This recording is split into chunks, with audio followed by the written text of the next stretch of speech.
No. No. No. Ah, no. Please. Oh my god. Yes, please keep swimming. Just keep swimming. Okay, it should have been a sign when there's a bunch of eggs and webs. I didn't even think twice. I didn't even think twice. I was like, yeah.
We're on late tonight. I'm using you guys as an excuse to not do school. Because I'm streaming, so I'm like kind of sort of working, therefore I can't do school. Because I'm in my little part-time job, you know? So I can't do school. Yeah, you're my excuse. I hope you enjoy your stay. Let me scroll up. Lisa, thanks for being first. It says you've been first nothing times, but it's a lie. Because all the counters start at 0 and we don't know why, and we've given up fixing it. Alex, you got Lobbyzona. I think that's YA, Latinx and witchy, I want to say. Maybe I know things. Lisa, you got Daughters of Empire. Lakshmi Prasad is a Trinidadian author. She's not as well known. She's of Indo-Caribbean heritage, so about like 2/3 of Trinidad's population, of that 2/3, about 1/3 is from Afro-Trinidadian descent, and the other third is of like Indo-Trinidadian descent. Prasad's from the Indian part. That's not as well known. I haven't read Daughters of Empire, but I have read her other novel, Butterflies in the Wind. It was pretty good. Care, you got Upright Women Wanted. That's a gay book. It's short. It's like got Wild West vibes, and there are lesbian women who deliver books. They're like lesbian librarians in the Wild West. Like, enough said. Hi, Luxie. Gonna be in and out. Brain tired, done so naughty. Yeah, no worries. I just want like cozy storybook time. It's just gonna be cozy storybook time today. That's all. Rune, hi. You got Light in Gaza. Writings Born in Fire. Love a nice anthology. Obviously, from the title, you can tell that that one might be a little dark. So if you want to check it out, just pay attention to your mental health, because mental health matters. Lon, hi. Rose, thanks for the lurk. Oh, you got You Are Your Best Thing. Vulnerability, Shame, Resilience, and the Black Experience. Another anthology. Cute. Cute. Oh, you want Boy Kitty? Nooksy? Oh my god. I mean, do we want to go with Witchy time Void Kitty? We can go with Witchy Void Kitty. Just hi, just. I want to shake you. Why you do this? Oh, do you mean? Oh, I could have rated you. I was gonna start a bit earlier, but I was like finishing my dinner. I was gonna start at like 7, and then I ate my very disappointing pizza dinner. And then I rewarded myself with cookie because I felt like I deserved it.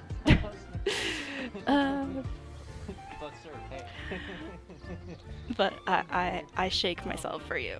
Does that count? It's really the frustrated Captain Holt. Yes, we love Captain Holt here. He's amazing. Thanks for the lurk, Rose. I hope you're doing well. I scroll. All hail, cute void. Yes, we hail. All hail. Ooh, Open Water. That's a short story. I think it focuses on black love, trauma. It's supposed to be one of those books that like you will bawl to. And I got recommended a lot like a year or so ago on Bookstagram, and I have not yet read it because it feels like it's gonna be really emotionally damaging, and I'm not prepared. Only thing that would make the little kitty even better, toe beans. I know, but like none of my models for her, she doesn't have toe beans. None of them have toe beans. No toe beans. So best I can give you is Will Witchy. Ooh, Wild Thorns. I believe that is by a Palestinian author. I don't remember anything other than that, other than it has like a green cover. That's all I remember. Now I'm upset with myself that I don't know things. Oh, it also has a red cover apparently. It's dark, sad, and historical, according to the Storygraph. It talks about social, personal relations under Israeli occupation in the Gulf. So it's gonna be sad. It's gonna be sad, so you know. Ooh, Get a Life, Chloe Brown. That one is very cute. It's part of a trilogy of the Brown sisters, who are British black women trying to get their lives together. That one, Chloe Brown, has disability rep. It has like cats, bucket list. It's very cute. Thanks for the lurk, Jazz.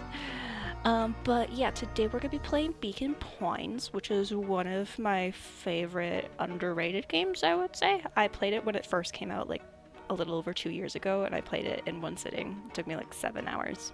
Played it all in one sitting because I just wanted to know things. I don't think I'm gonna do that today, because if I played for 7 hours, we'd be here till 2 in the morning. Yeah, we're not doing that. And that doesn't even account for me reading things aloud. So no, we're not going to be here for 7 hours. But I wanted to play it because I was like, ooh, it's Tuesday. I should stream today. I don't know what I want to stream. I don't want to do that or that or that or that. I was like, ooh, Bacon Pines. Bacon Pines. No, 2 a.m. No. No, no. Have I normally gone to bed at 2 a.m. for the past few weeks, months, years, whatever? Yes, I have. Should I stream till 2 a.m. and then go to bed at like 3 or 4? No. It's a bad plan. I should not do that. I shouldn't do it. It's a bad plan. I have pinned some trigger warnings on the top of the stream words. Yeah, they're pinned in chat. I normally will be like, hey, here are the sort of triggers that are in this game, just so as you knows. I have not done that for this game just because a lot of the triggers are very spoilery. So if you think that you need to check it, totally makes sense. I just didn't want to spoil anyone accidentally. But this game is very cute. It feels like, if I had to describe it, it's like Winnie the Pooh meets Stranger Things. If that makes sense. That's the description that makes sense in my brain. I don't know if that makes sense in anyone else's brain but mine. But that's how I've described it before. Because that's what it feels like. What you do? What are you guys doing? Anonymous, thanks for gifting a sub, and it goes to Lawn. Yay, Lawn.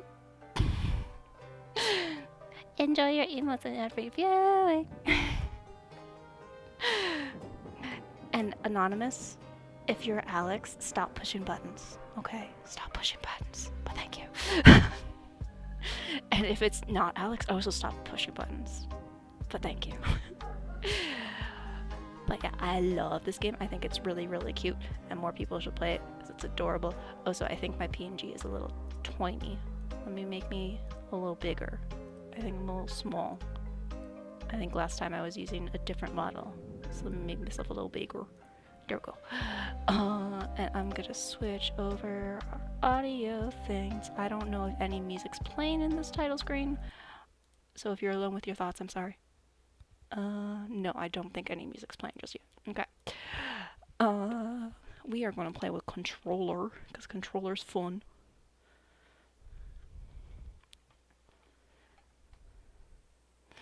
Yay! It's a game about books, which is cute. Okay, there, you should hear, like, cricket noises. I don't know if you hear cricket noises. Let me crank that.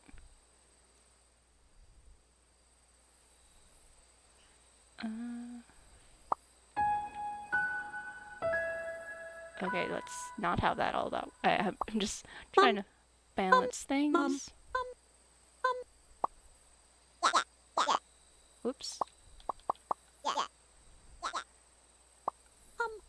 I haven't. Water. Thanks for the water. I haven't played this game in over a year. Since the last time I opened it was March of last year. So I don't know what any of the audio settings are at right now. We're just gonna mess with them a bit. And if we need to mess with things later, we will do that. Let me know if volume things are weird or okay or whatever. Oh, hi Erica. Ooh, you got Pepper Pot. That's an anthology of Caribbean stories and poems. So it gives you a nice overview of Caribbean literature. It's a bit old, on the older side, but it's still a good resource. Oops. Okay, we're gonna do a new game. My progress is gonna be lost. That's fine. I already beat the game. I already got all the achievements. We're just here for funsies. Oh, that is now very loud for me.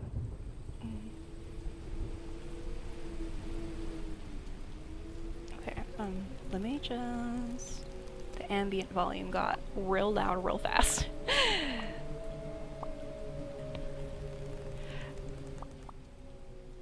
Okay, that looks like it's better.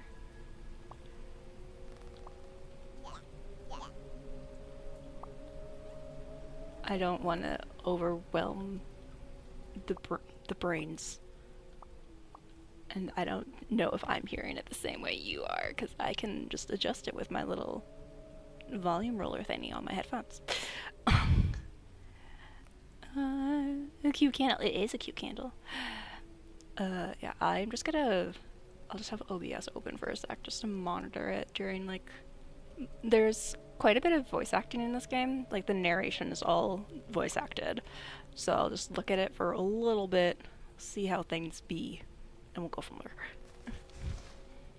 Dear reader, allow me to introduce you to my book. Okay, just let me...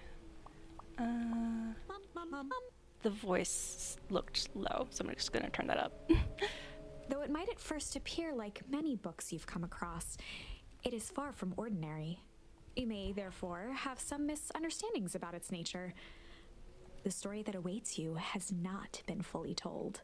In fact, its conclusion is not yet known, even to myself. Spooky story. It is in that way that my book is special. It is in that way that you are special. Without you, there is no story. Chapter 1. Normal isn't what it used to be. Great start. This is a story about change. Nestled in a shallow valley is the town of Beacon Pines. Beacon Pines. They said the name of the game. They said the name of the game. Far from the town square, across the river, past the neglected welcome sign, a young boy walks alone at dawn. His name is Luca Van Horn, and like you, dear reader, he's here for a reason.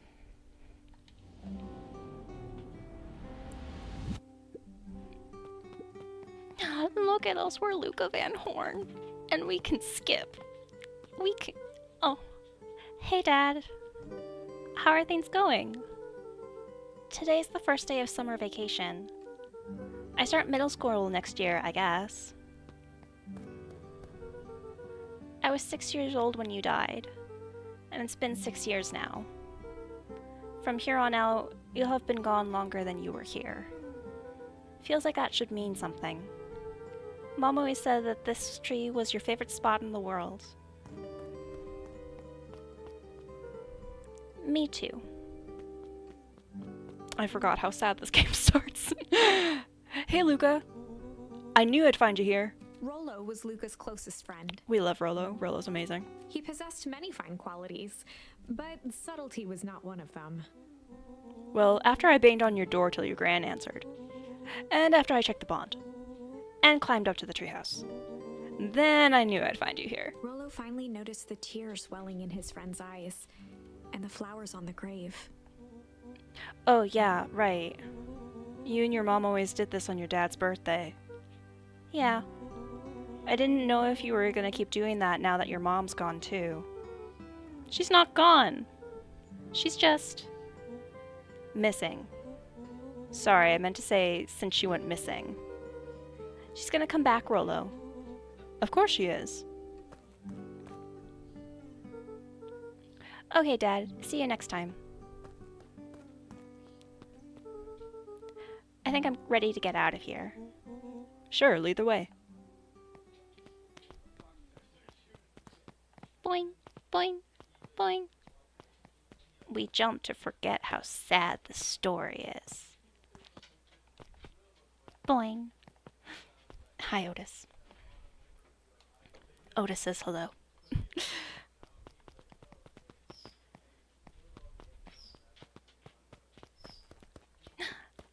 All the dandelions. Oh. Tickle.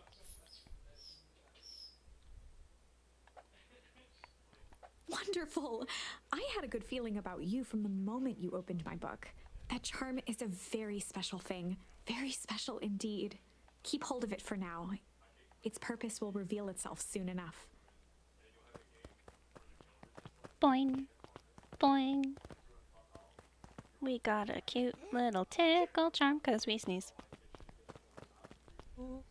Oh yeah, I almost forgot. The whole reason I was looking for you. I was wondering if you ever would get to that. I found the perfect way to start our summer. How's that? Rollo looked to the side suspiciously. Not here. They might be watching. They who? Shh, not so loud. We need to do this in a secure location. Mission control. Alright, I just have to tell Gran and then we can head out. What are you gonna tell her? I don't know, I'll think of something. Gummy bear. He does kind of look like a gummy bear. He could be a little gummy bear. If it's all the same to you, I'll meet you at the welcome sign. Your Gran still kind of wigs me out. I don't do well with new people. She moved in like half a year ago.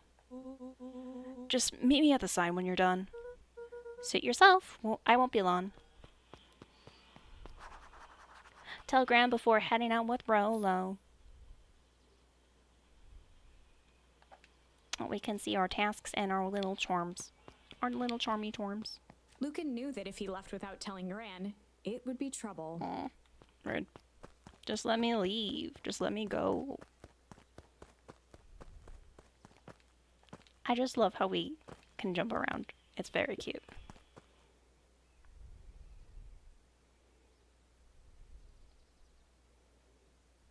Nice.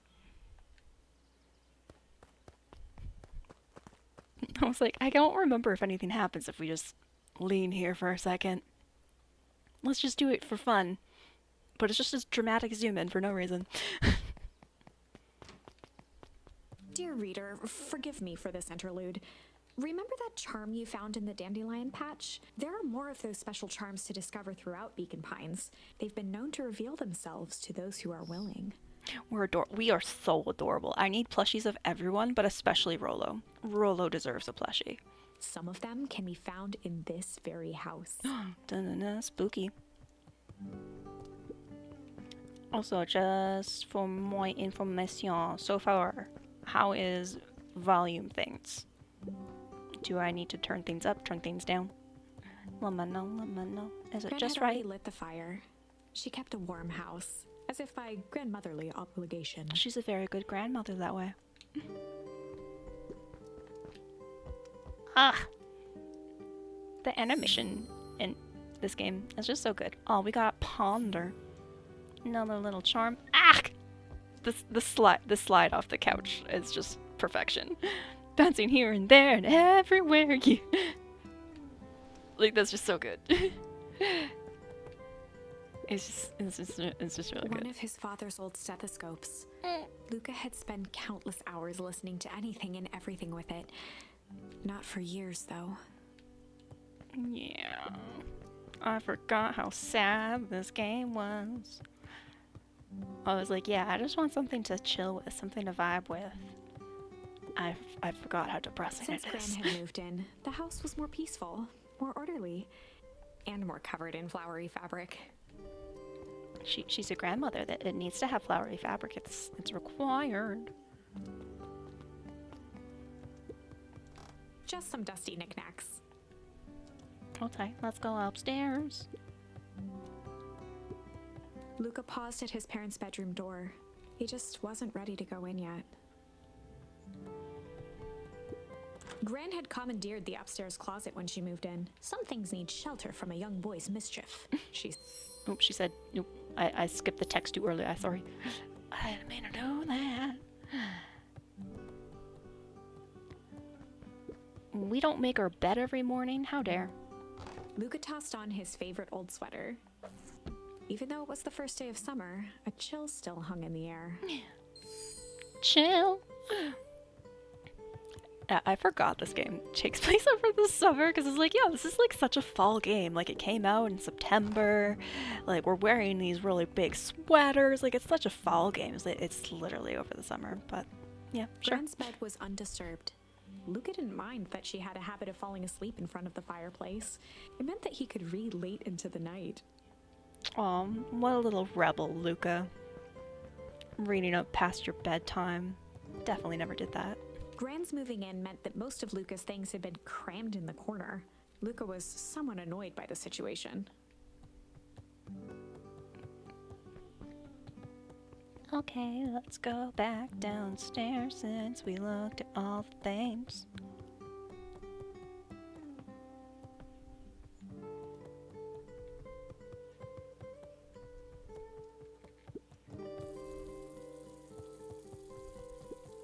The only piece of furniture Gran had brought when she moved in was an old hutch. Filled with all the china and stuff that we will never use, and it'll just sit in here and look pretty. Boing, boing, boing. A pair of dull scissors, a broken can opener, a mostly empty bottle of glue, and some loose string. The junk drawer. Hey, junk. We all need a good junk An drawer. array of prepared meals crowded the refrigerator, each labeled with the day of the week.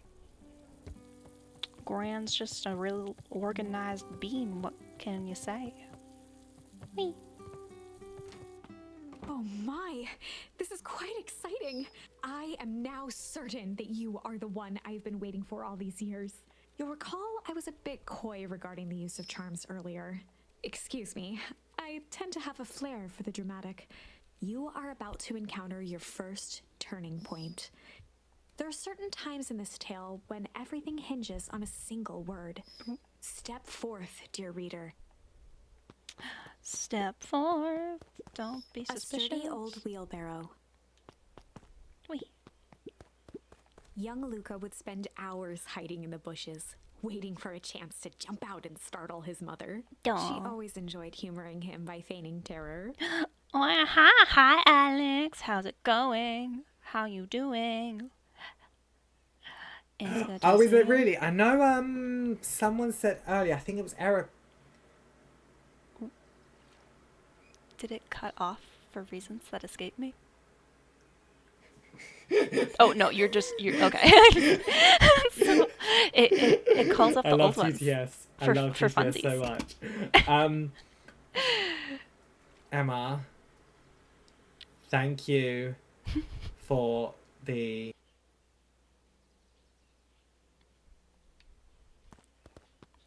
Wait. What are we waiting for, Lon? Who gifted me this Lizzie 94 Panda L? It was anonymous, so I don't know. Anonymous did the gifty. But yeah, now you got Lizzie 94 Panda L.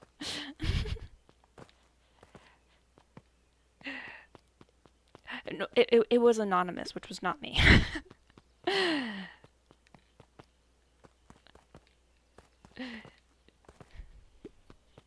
A beginner's guide to gardening laid open on the bench. All hail the Panda Hell. All hail. Thank you, anonymous.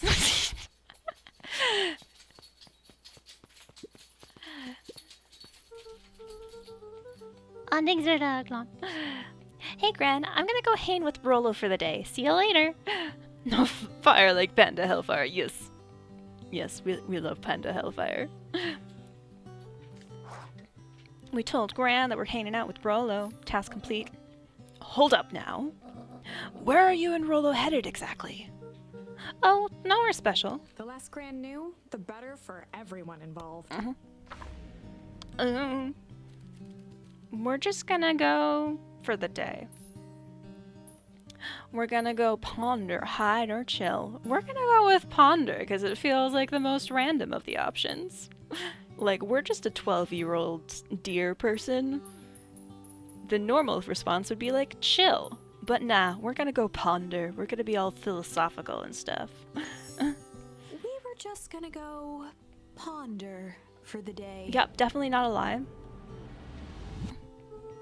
We're just gonna go ponder for the day. Oh, really? What are you boys going to ponder on such a lovely day exactly? This was Luca's chance to sell his alibi. You know, big stuff, small stuff, medium, mostly medium pondering. A spooner just dropped down near me and I screamed, "No!" Hi, Glizzy Pyramid. How's it going? How's it going? Nailed it. Yeah, we tell the best lies. Well, make sure you don't overburden yourself with a preponderance of pondering. Huh? Oh, forget it. Off with you now. It wasn't just for me, no. Impressive. You've managed to navigate your first turning point. Lauren! Not much of a mess. Lauren, what are you doing? Happy birthday. Happy birthday. How was your stream? How was Paleo? Hi. cupcake shakes, ice creamery, serving you a parade. Oh, that's so cute. Happy birthday, Lauren. I hope you had such a great birthday and are continuing to have a really great birthday. How was your stream? Anyway, ooh, as long as the spider's not in our face, we're okay. um, but yeah, how was your birthday stream? Did you get lots of things done in Palia? Did you get all the plushies? Well, like all the decorating things? I was like lurking. I every once in a while I reminded you to get water. So yeah. But yeah, if you don't know me, my name's Lizzie. My pronouns are she, her, and this is my little braid page. Even though that's my list of current games, we are currently playing none of those games right now because I was like, I want to play something that's not that. So we're playing Beacon Pines, which is a really cute story game. It like if I had to describe it, I would describe it as like Winnie the Pooh meets Stranger Things because it's got really cute artwork, but it's kind of spoopy. Okay, Harlem Shake. No plushies, got some Disney plot worked on. Oh, let's go. Nice. Addie, hi. It's been 6 months. What the heck? What the- Hee almost 1 a.m. here, but wanted to drop in and say hello, Simsu for love. Hi, Addie. Go to bed. Thank you so much for the resub. What the heck? You're doing too much. And it's been 6 months. What that feels so weird to think about. I was like, wait, what? It's been that long? But yeah, thanks so much for the raid, Lauren. If you need to raid and run, go get food. Go get noms. Go do all the self-care thingies. Please do that. For real. And That- thanks so that much for price, choosing it me was to not raid worth and the trusting me price. I with your don't know what I did, community. but yeah. Do you need noms? Yes, noms are Look necessary. how beautiful it is. Also, did I it know, not right, give you a looking so shout out when you good. came in, It's a or did I male. just miss it? Because sometimes I miss it. I don't have enough anyways. Shed. Oh, I like this. I like the sheds just to put like all the like machines Okay, and it gave stuff. you like the Twitch shout out. I don't think it gave you the clip seats. one. For reasons that I don't know. But yeah, go follow Lauren. She does lots of Palia stuff. And has a really cute PNG. If you ever want to go hang out and get your Palia drops, it's a good person to hang out with.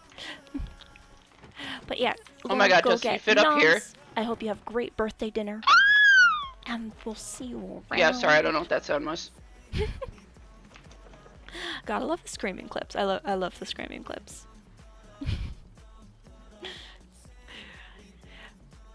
But yeah, we're just at the beginning. That makes me so. of this game. Did my screen get messed up? No, it's just what the game looks like right now. It's fine. We're just at the beginning of this. So we're just getting into what's happening. So you haven't really missed that much. Alex, what are you doing? Why are you hitting buttons? Why are you gifting me a sub to you? Thank you, but why? Why you do this? Actually, does I use my camera? Yeah, I noticed you were on cam, which is exciting. Oh, just so you forever regret making that sound. No, it's fine. Sometimes we make screaming noises and it's okay. Subs for everyone. But yeah, this is a really cute like choice-based game where we get charms by playing, and by putting those charms or words in at certain points of the story, we change what happens. So nerve-wracking too. Yeah, life just is like that sometimes though, so it's okay. That is the power of charms.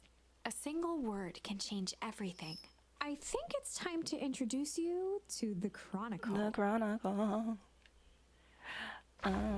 Which is like our book thingy. The Chronicle is a record of the decisions you've made. Okay, go get food. I look. Yeah, Lauren, go get noms. I hope you get delicious foods, and if you haven't already had cake, that you go get cake. And if you have already had cake, that you get more because you deserve it, or like your favorite cake equivalent. Ooh, the Whisper Man. I remember nothing about what that book's about, but past me put it on the list, so it must be interesting in some way. you can see the turning point which has been revealed. At any time, you can use the chronicle to go back and invoke different charms, creating new branches. Luckily for us, this is the one and only turning point where the charms won't dramatically alter fate. It's the perfect opportunity to experiment with rewriting things. Oh, are you gonna force me to do it? Oh, it's the turning point's called the grand jury. I forgot about that. It's really good. We're just gonna go. We're gonna go hide for the day. We were just gonna go hide for the day. Because that's the other weird option. I want to go with the weird options. We are just gonna go hide for the day. Hide? Traditionally, when one is trying to hide something, they avoid literally using the word hide. Yeah, but we're like 12 years old, so it's fine. Yeah, I guess Rollo bet some other kids that we could beat them at hide and seek. Aren't you a little old for that? It's not like there's much else to do around here. Well, make sure your boys are done playing your little games in time for supper. All's well that ends well. Aw, she flees us off for her cane. Oh, you have literally nothing else to say to me. You're just like, yeah, just go away. Go away, child. I'm just gonna stare at my garden. Oh, and Luca. You and Rollo stay out of trouble. I know. Get into trouble with Rollo. Yeah. And we're leaving the sink on because we're a little 12-year-old who's chaotic like that. Hey, let's go get in trouble. Ah, Rollo. Come on. Woo! Dang it, Rollo. Karen, I know you're like mostly lurking. And I know you've played this before. This was like one of the first games you streamed. Which I think was part of the reason why I was thinking of it today. But Rollo and Greg have like similar energy in my mind. Like Greg from Night in the Woods. I feel like they'd be friends if they were the same age. For a town that saw few visitors, the welcome was perhaps more grand than necessary. Yeah, that's per a big sign. The road leading to Beacon Pines was long and uninspiring, a sort of natural barrier for the impatient. Boing, boing, boing. You know the drill. Don't let anyone discover our secret path. Nice, Rollo. It's really inconspicuous. Chapter 2. Welcome to Beacon Pines. Beacon Pines. For many years, this valley had been a small mining outpost. It wasn't until Sharper Valentine built his fertilizer company that Beacon Pines was established. Over the next 30 years, the town had grown and prospered until the foul harvest and his sudden death. In the 6 years since, everyone was simply trying to get by. Nothing like a name like Foul Harvest to freak you out.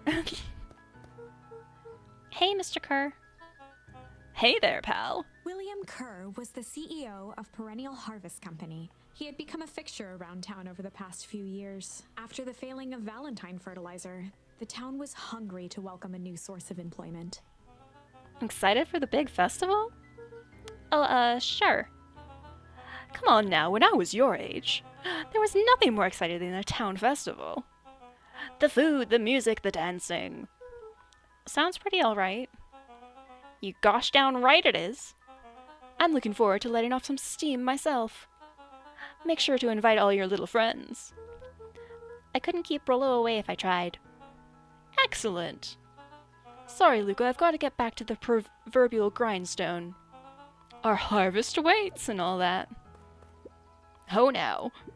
The left side's a little low. I'm just noticing this tree in the background is growing across the river. I'm sorry, tree. That doesn't look very comfortable. Boing, boing. Boing. Sorry, young Mr. Van Horn. Can't talk right now. This is so cute. I bought it as soon as it came out and played it straight through. until it was finished. Because, like, I just need to know. I just want to know everything. And I love it. Very busy with preparations. Mayor Augustus Valentine was not busy. Oh, sorry, Gus. How many times do I... It's Mayor Valen... Flustered, Gus instinctively loosened his tie. Must know everything, yes. Keep up the good work. I must briefly attend to a concerned citizen. Huh? It's nothing, keep at it.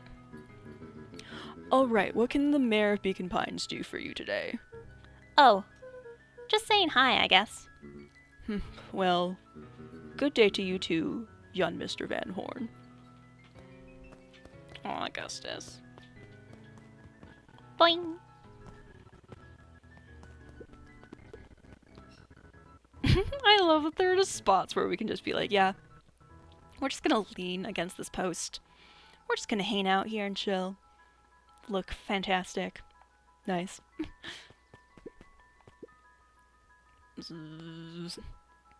Hey, Mr. Sinclair. Mr. Sinclair continued snoring and lifted one eyelid just enough to see who it was, a tactic he often used to avoid undesirable conversation.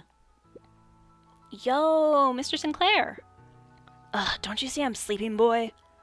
How's the napping today? Crummy as always. Used to have a perfectly nice view from here. Till the perennial harvest put that monstrosity of a building in the way. Why don't you just move your chair a bit? Why should I be the one that moves? If it's a showdown they want, I ain't gonna be the one who blinks. Good luck getting the building to move, Mr. Sinclair. Come on, Andy, grab his wallet. I'm sorry, Icky, I can't. Do it or we pound ya. Yup. Yeah, but my mom said... Yeah, but... If I had a nickel for every yeah, but... I'd be the freaking king of nickels. Ain't that right, Tish? Yup.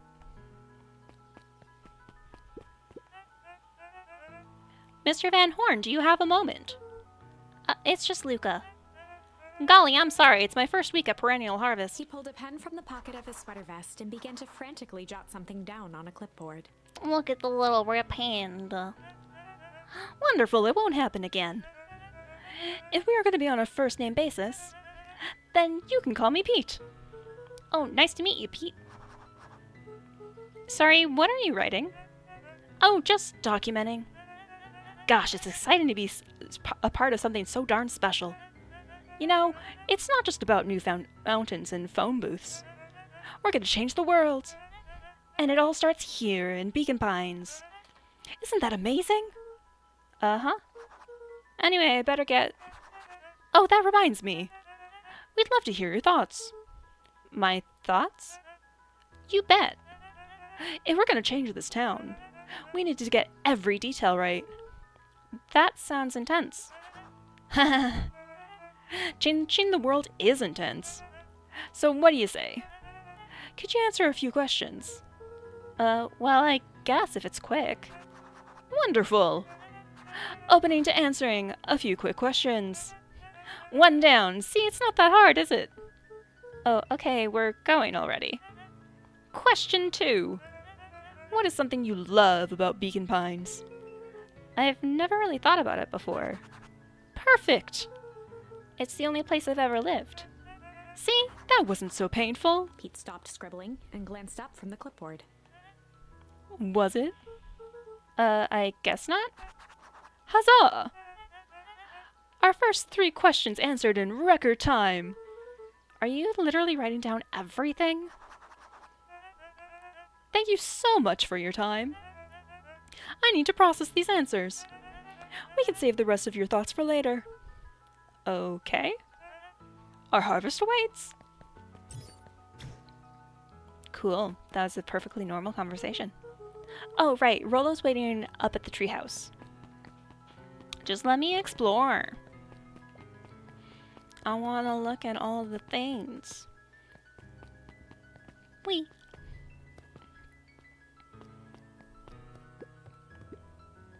Hey, Judson. Is the line playing any tunes today? No mites this morning, I'm afraid. Come to think of it, can't remember the last time I reeled one in. But hey, it was never about the catch.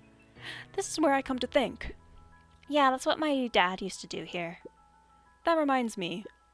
If you ever want his chair back. I've taken to standing recently. Keeps me from falling asleep at the reel. If you don't mind, I think it should stay. Not at all. An empty chair makes for a great listener. Whenever Luca saw his dad's chair by the pond, it reminded him of the days they'd pack up a couple of sandwiches and fish until sundown. Look, we're little baby Luca. We're even cuter because we're even smaller. Stop. Go pick out your bait from the tackle box, buckaroo. Luca opened the tackle box and picked the perfect bait. We got tickle or junk. We're gonna go with junk. Luca tied a shoestring to the hook. What fish could resist a nice shoestring? Give it a good cast now. Whee!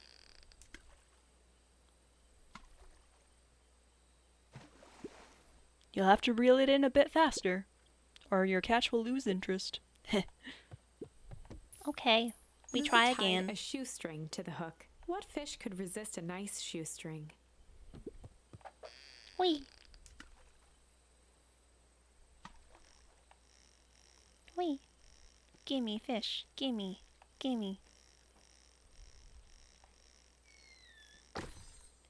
Ta-da! Where do you think the other one is? Hard to say. Sometimes things drift away. It's not fair. No, it's not. Well, wherever it is, I hope that other boot at least has a sock to keep it company. Aww. The fishing is really cute in this game. Like, as you discover more charms, you can get more fish. And it's very cute. The boys had a good thing going. As long as they kept old Jeff happy, they had an endless source of precious materials to add to the treehouse. Nice. Ack, I didn't mean to go upstairs. I didn't mean to do that. I wanted to look around. There's nothing to see, so it's fine. Hi, Rolo.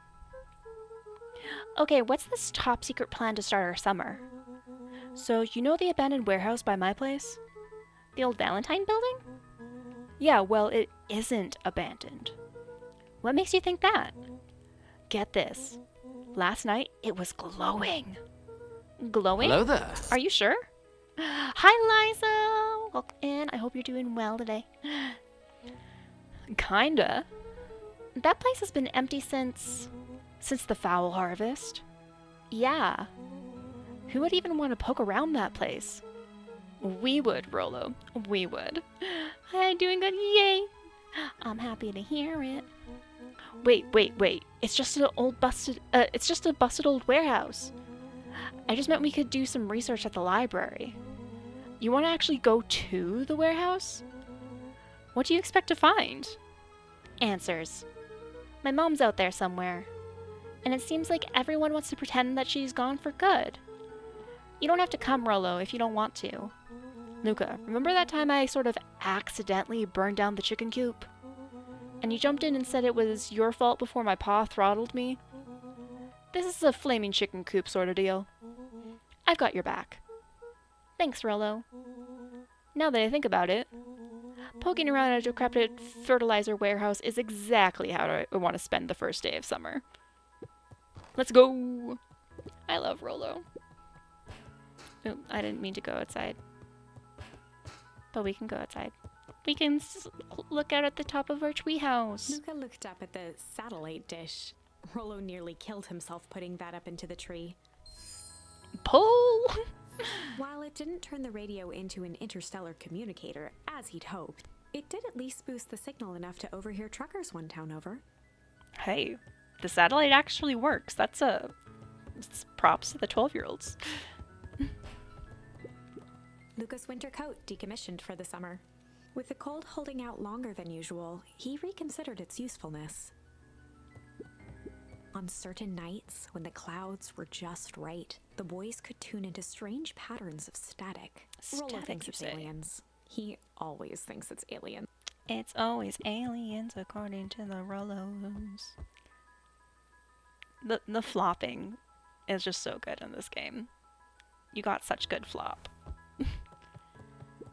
After Luca's father had passed, Rollo became obsessed with them building their own Hank atomic star scraper. It was some time before Luca realized it was Rollo's way of keeping him occupied. Rollo's the best. Confirmed. Confirmed. Boing.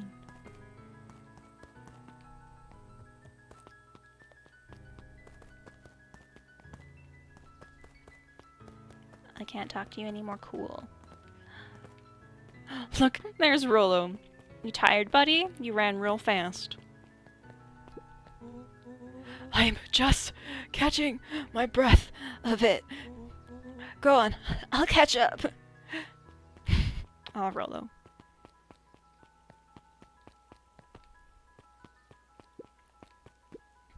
Hey, Mrs. Nelson. Morning, Luca. Any big plans for the summer? Not really. Heard anything about the old fertilizer warehouse? Any strange happenings? Can't say I have. Either way, a dusty old warehouse is no place for a young boy. You be safe now. Cool. Miss Hatch could often be found near the fountain, too absorbed in a book to be distracted. The two wandered down the wooden path, unaware of the danger ahead. Oh. Oh, this is getting good. Whee.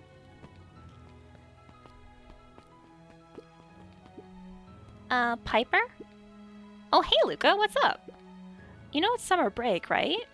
Of course. And it's like the morning. Correct. And you're studying? Like they say, the early bird gets the proper education required for a successful and fulfilling career later in life.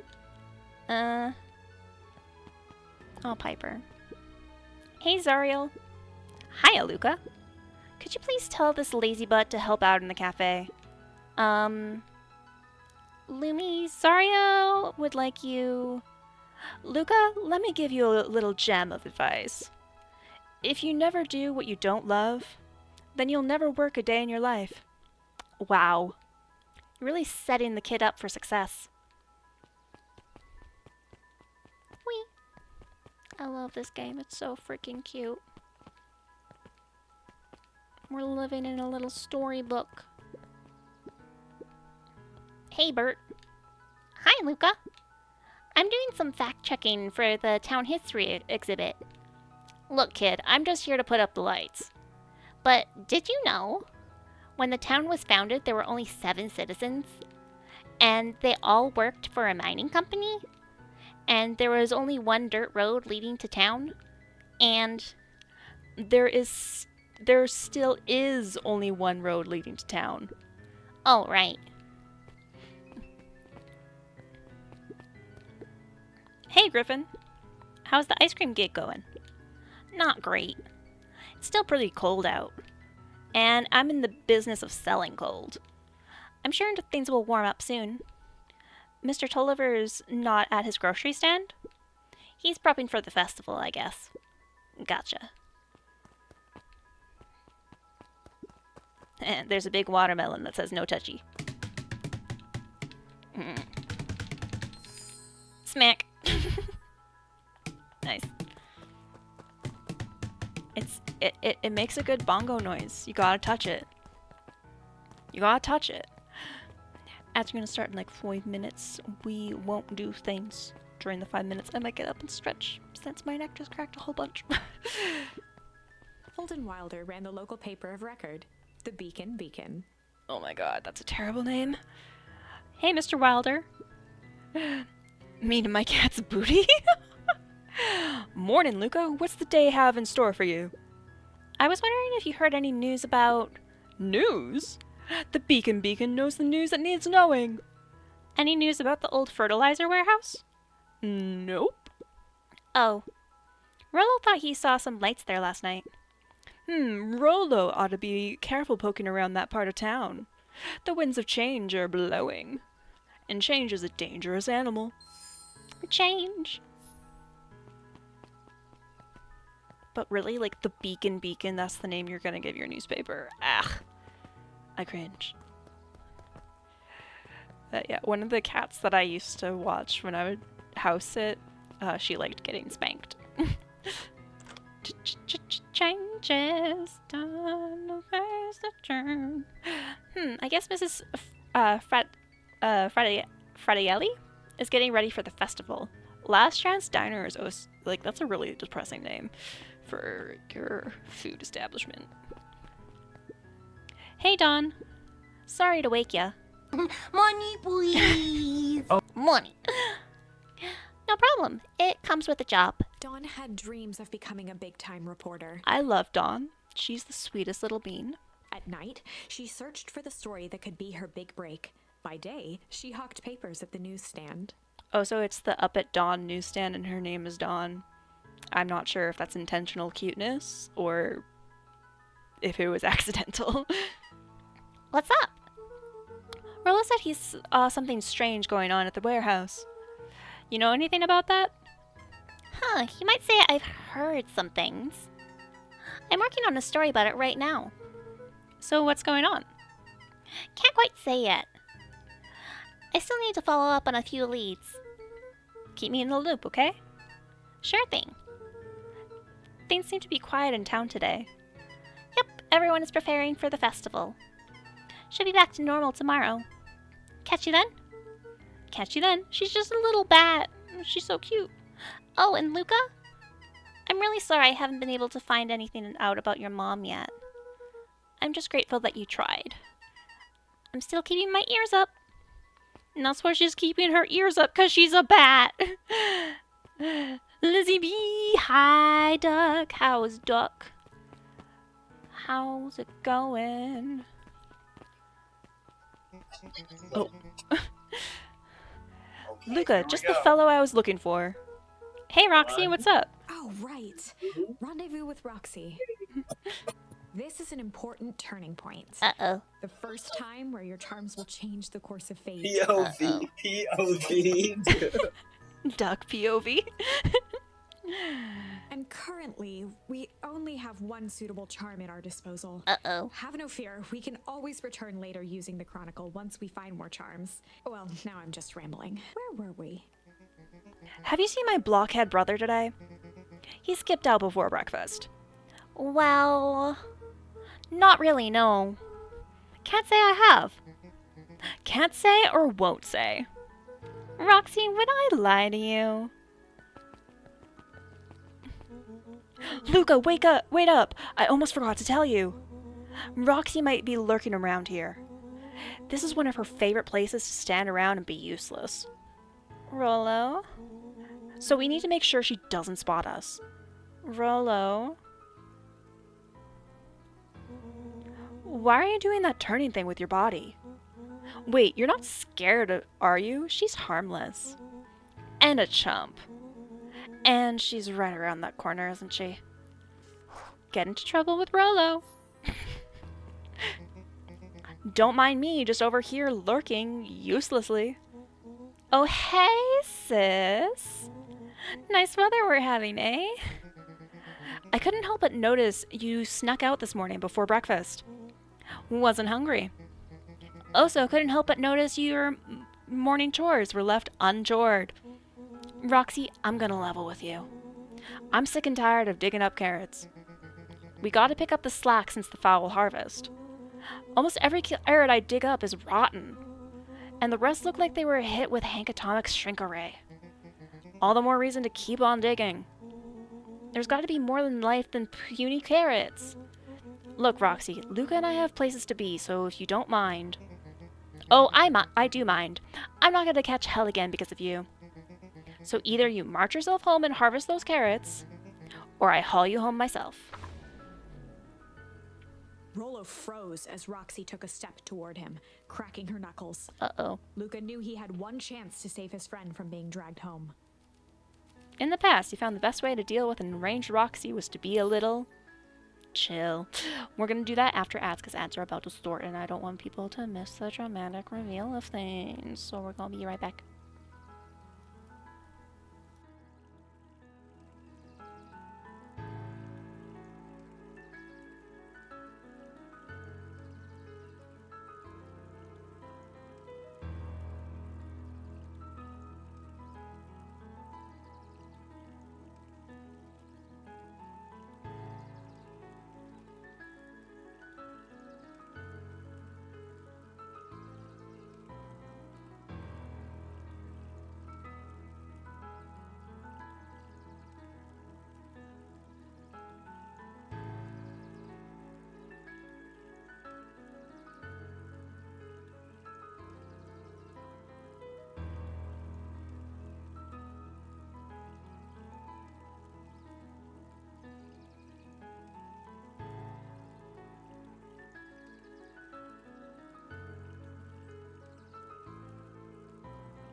Hi, I come back. I hope you guys got water and stretched and did good self-care things during the ad break. Welcome back. Hi! Hi, Duck. Duck, duck, duck. So we're gonna tell Roxy that we're gonna be chill with Roxy and hope that works out in our favor. In the past, he found the best way to deal with an enraged Roxy was to be a little chill. It's definitely the right answer. Come on, Roxy. It's the first day of summer. The sun's shining. We just want to take it easy. Let's leave tomorrow's problems for tomorrow. That's great and all, but Rolo's problems have a way of becoming my problems. And Pa always says tomorrow's work is best left for yesterday.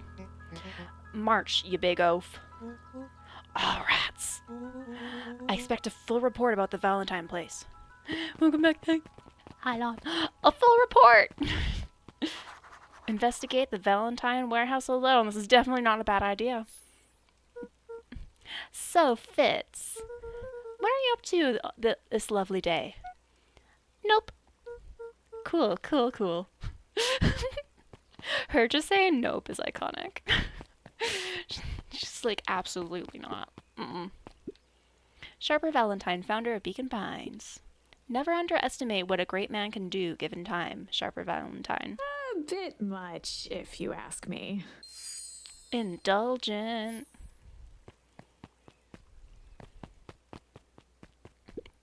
Hey, Solomon. Apologies, no time for chit-chat. Jeff's hardware closed down about a year ago. The effects of the foul harvest stretched wide. When there are no crops in the field, tractors don't need fixing. Rip the businesses. It's a library. Looks like the library hasn't opened yet. Rats. I'll check back later. How dare the library not be open all the time? Let me just... Oh. I tried so hard to avoid you. Sorry. Luca, my boy, hold up a tick. Oh, hey, Mr. Nuncreed. I was just on my way to... I just sold the last jar of your grandmother's preserves. Can't stock the shelves fast enough, turns out. Oh, hey, that's great, but I'm actually... I guess Juniper will just have to swing by with more of her lovely jam. Uh-huh. Well, don't let this old man slow you down. You just remind her that she still owes me that dance. A promise Gran regretted the second it was made. Will do. She's a fine woman, that Juniper. Yeah, she's pretty cool, I guess. A real fine woman. Gotta go. Sweeter than any jam on earth. Stop trying to get me to hit on my grandmother for you. It's weird. It's real weird. The phone booth was brand new. Part of Perennial Harvest's Beacon Pines Reborn initiative. It didn't see much use. Gotta love when the things that are supposed to help the town don't actually help the town. The sky's getting real dark. Real dark. Hey, person. Oh, hey, Luca. Hey, Joey. How's the bug hunt going? Not great. Bugs have been shy this week. Bugs get shy? Oh, sure. Bugs aren't that different from people. Sometimes they just want to be left alone. If you're going into Weepwood, just be careful where you step. No bug crunching, got it. Hi, Elfie. Ooh, being Mrs. Dorsey. That's one of my favorite Pride Prejudice retellings. It's on the longer side, and it's set in the 19th century, but instead of Mr. Darcy and Elizabeth meeting as they do in the original, they end up meeting like 6 months before the events of the novel, and it's forced marriage. But it's pretty cute. It says you got 0 books, but you have 1. All my counters start at 0, and we just accept it. I've not read it, but this sounds interesting. It's good. I'm pretty sure the author's Canadian, if I remember correctly. She's written a few other books, but Being Mrs. Darcy is my favorite one that she's written that I've read. Also, hi. Can I go this way? I can go this way.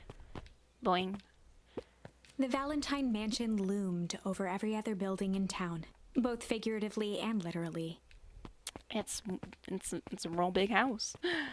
We talking about books? Always. PTX. Always, always. After the foul harvest destroyed their wealth and reputation, the Valentines shuttered off their estate from the rest of town. Just finishing up Shogun by James Clavell. Ooh, have some cozy books to read after it. Nice. I tell myself I'll read like spooky things, and then I just pick up another romance novel. It's not spooky at all. Love books, bookworm. Yee. Oh, hi there. we like the hoarding of the books. Luca peeked up at the beehive. It appeared to be deserted. Aw, the poor bees. Huh, that's strange. Wee. The path led into a small hollow at the edge of Weepwood. This doesn't look sketchy at all. Okay, no turning back now. Caution, electrified fence. Is that sign new? The fence thrummed with a gentle electric buzz. Okay, so what would Rollo do if he was here? Luca often asked himself what Rollo would do, so that he could rule out that option. Currently reading Bloodleaf by Crystal Smith. Started it today and on chapter 3. Let's go. I'm definitely not touching that thing. Yeah, don't touch the electrified fence. That's not a good plan. You know what we should do with the electrified fence? We should throw things at it. As sparks flew from the fence, the light atop that section shut off. 2 bulbs remained. We're gonna throw mushrooms at it. That's 2. 1 more to go.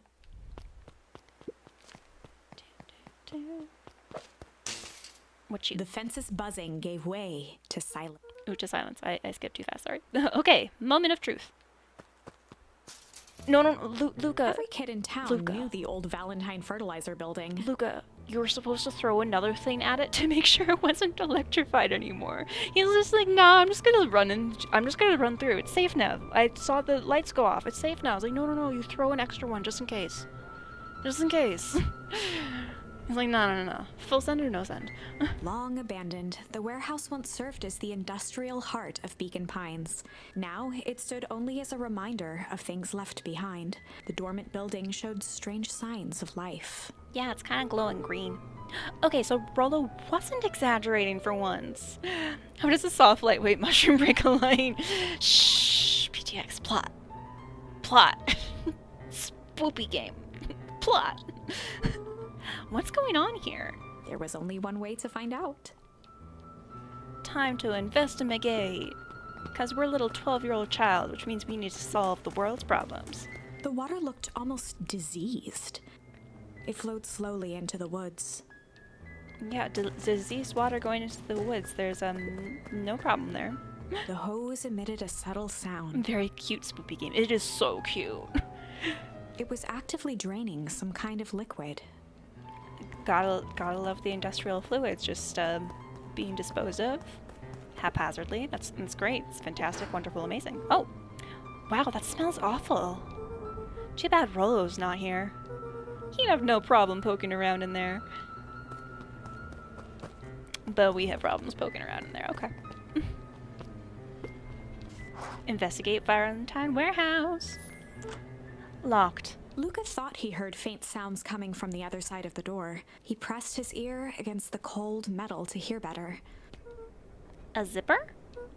Footsteps? The sound of footsteps grew louder. Uh-oh. Hello? Shit. We got a charm. The heavy steel door knocked Luca to the ground. This is when it gets a bit more spoopy. Because up till now, it's been really cute. And now I get more spoopy. Just so you know. Disoriented, he looked up to see an imposing figure silhouetted in a green glow. It lunged toward him. He tried to scramble away, but felt a gloved hand latch onto his ankle. Luca watched his fingernails leave trails in the dirt as the hand slowly dragged him back through the door, into the lab, into the green light. This is a story about change. This is a story about change. It was far from the sort of change Luca imagined for himself. But change is, after all, a dangerous animal. The end? I probably should have warned you about this. There are many paths that our story can take. Most will end in tragedy. But don't let that discourage you. We will find the ending that this story deserves. I just know it. Yeah, hopefully one that doesn't involve a child getting kidnapped into the creepy warehouse. From here on out, a charm will have a check mark when it's been used to its full potential at a given turning point. Now, let's try something different. Yeah, that's where the demo ends, which is like perfect spot for the demo to end. But now we gotta go back to Rendezvous with Roxy, because now we have a new charm to use there, since we went to the Warehouse of Horrors.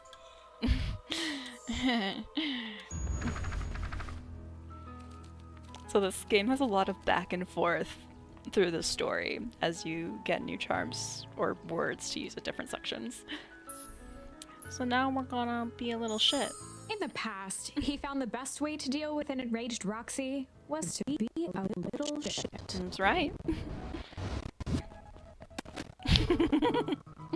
Make a break for it!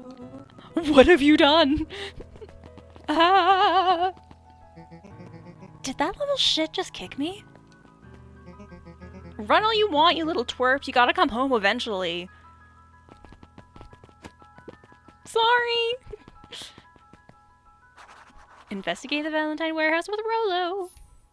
Yeah, so now we don't have to go alone to get kidnapped. Sorry about that. Rolo can get overexcited sometimes. Solomon Valentine, current ward of and future successor to the Valentine fortune, huffed as he brushed off his pants. A town of complete and utter fools. One wonders if it's worth taking anything here seriously. Either way, I'm really sorry. No matter, how are you doing? Me? Yes, with all that business with your mother and whatnot.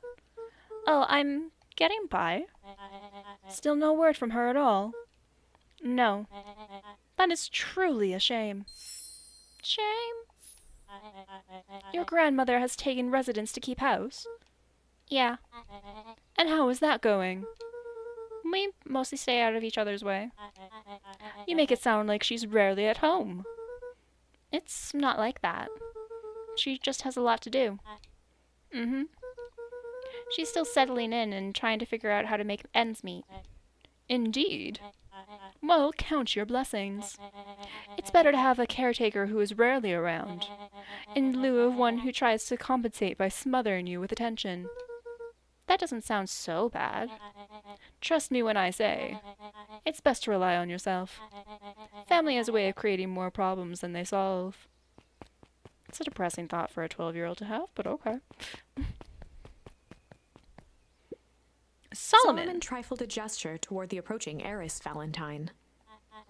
Speak of the devil. Do not wander off like that. I am much too busy to be looking all over for you. Apologies, heiress. I was just taking a stroll through town. Strolls are for commoners. You're a Valentine now. I want you to be present for the construction of the History Museum.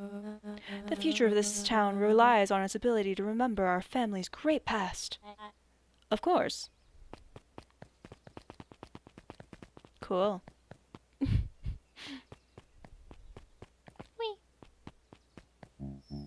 Luca, my boy, hold up a tick. Sorry, Mr. Nuncreed. Kinda in a hurry right now. Yay! Boy's got too much of his father in him. At least this time we don't have to listen to him try to hit on, our grandmother through us. So there's that. I win! Little help. I am the champion. Good job, Rolo. We were racing? Did that road get longer? Little around here little, like, I can read. Like anything ever changes around here. It seemed longer. You're just lightheaded from the run. You really need to pace yourself better next time. Not sure why I would take advice from second place. Has that sign always been there? Wait, what? Caution, electrified fence. No, that's definitely new. Creepy. How are we gonna get around an electrified fence? Don't worry, I've got this. Rolo, why? Why did you do that? Pa always says you can figure out what the plan was when you're done. Great, now what? Well, I did my part and established that touching the fence is bad. I'm sure you can handle it from here. I'll supervise. From a safe distance. Good job, Rolo. Good job. Wee. Wee. I love that Luca, like, perfectly knows what Rolo would do. Whoa, you're a genius. I am. I so smart. I can throw mushrooms at the fence and turn it off. I think that did it. Luca, you never fail to impress. As the glowing windows of the old warehouse came into view, Rolo began to bounce excitedly. Check it out. Dang, Rolo, you weren't exaggerating for once. Was there ever any doubt? This definitely needs investigating. Good thing 2 ace detectives are on the case. This is bizarre. This is awesome. Oh, that's not sus at all. Rumble. Did you feel that? What, the excitement in the air? You bet your butt I did. Check out this puddle. That's not normal. And this hose. If no one's told you you have a calming and nice voice, I could listen to you reading an audiobook. Oh, thank you, Elfie. Sweet. Oh man, the door's locked. Try harder. That's not how locks work, Luca, but okay. No dice. It won't budge. Oh well. This dumpster's new, right? I bet it's got stuff in it. I can't really see what's in here. Who did all this? My nose is itching. I think I smell some treasure. Are you sure that isn't the hazardous waste? Just help me get in. Rolo, it would be my honor to throw you in the trash. I forgot we like literally throw him in the trash. Come on, Lady Luck. So, what's in there?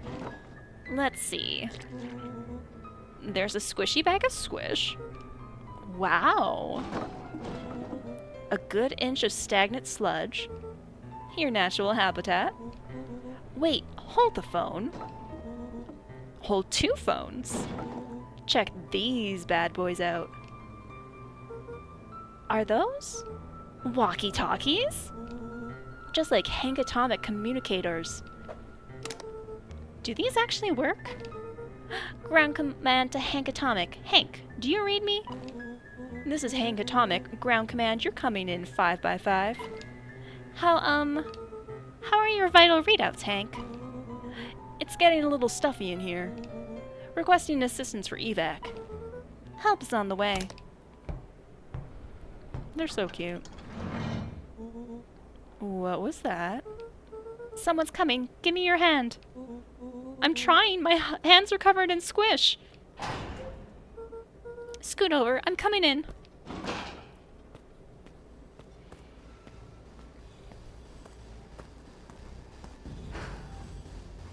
Uh-oh. What that man in a hazmat suit doing?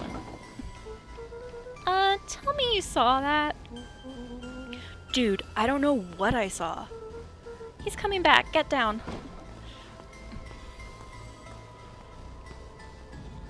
That's not sus at all. That's definitely not a body bag.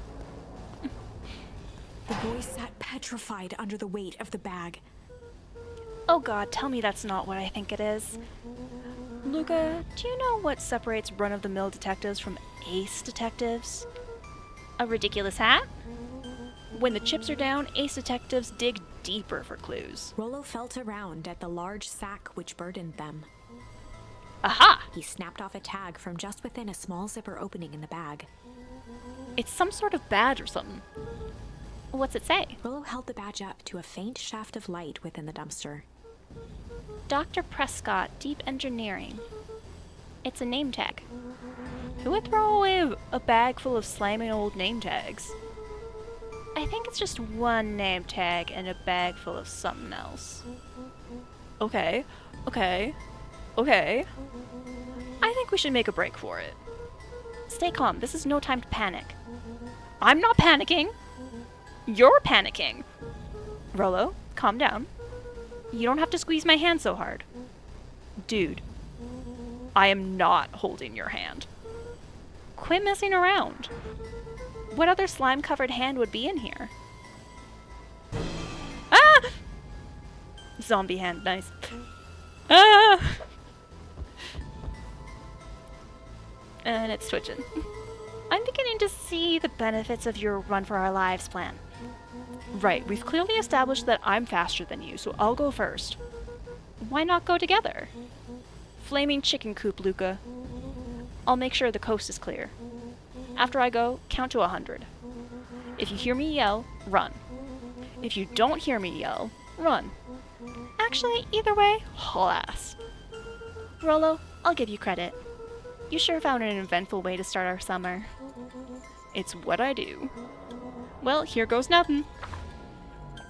Lucas sat in the dark, tracking the sound of Rollo's footsteps as he ran. 1, 2, 3. He pressed his ear to the dumpster wall, straining to hear Rollo's footsteps as they faded away. 15, 16, 17. He tried not to think about the contents of the dumpster as he counted. 35, 36, 37. The thick stench made it hard to breathe. Screw it, that's long enough. Luca carefully lifted the lid and peered out. Nothing. No sign of Rollo. No sign of the man in the yellow suit. Time to haul ass. Luca clambered from the dumpster, stumbling to his knees. He was up like a shot and running, sprinting toward home as fast as he could. Beacon Pines flew by, blurred by the tears that welled up in his eyes. He wouldn't remember getting home at all that night. Throwing his front door open, storming up the stairs to his room, and surrendering to sleep almost as abruptly as he hit his pillow. Chapter 3. Finding a Friend. The next morning, it was quieter than usual at the breakfast table. Only the sound of silverware and chewing interrupted the awkward silence. So much for us getting home in time for dinner. Which I think is the only thing Gran asked of us. I finished jarring a mess of jam last night. Uh-huh. So that'll need to get delivered into town today. Okay. So what did you and Rollo get up to yesterday? Oh, nothing interesting.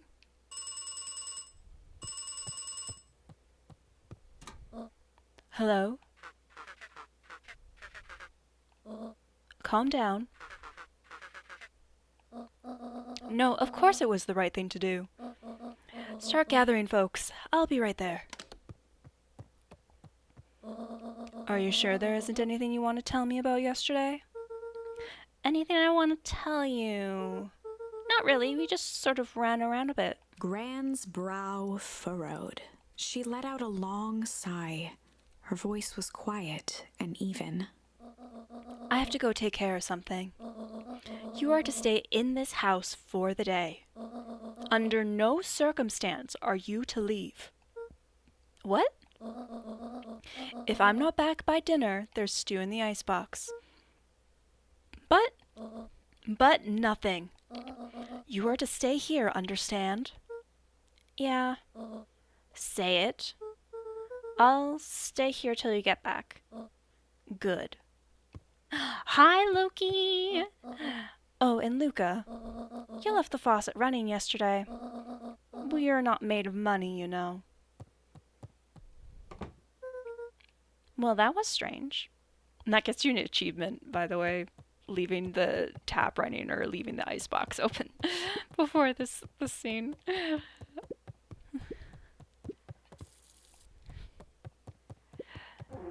We're just getting into mystery game. Working at the moment, but stopping by for a bit. Hope stream's going well. Yee. Yeah, I hope work's going well, Loki. That's good to see. I don't think there's anything new to see throughout the house.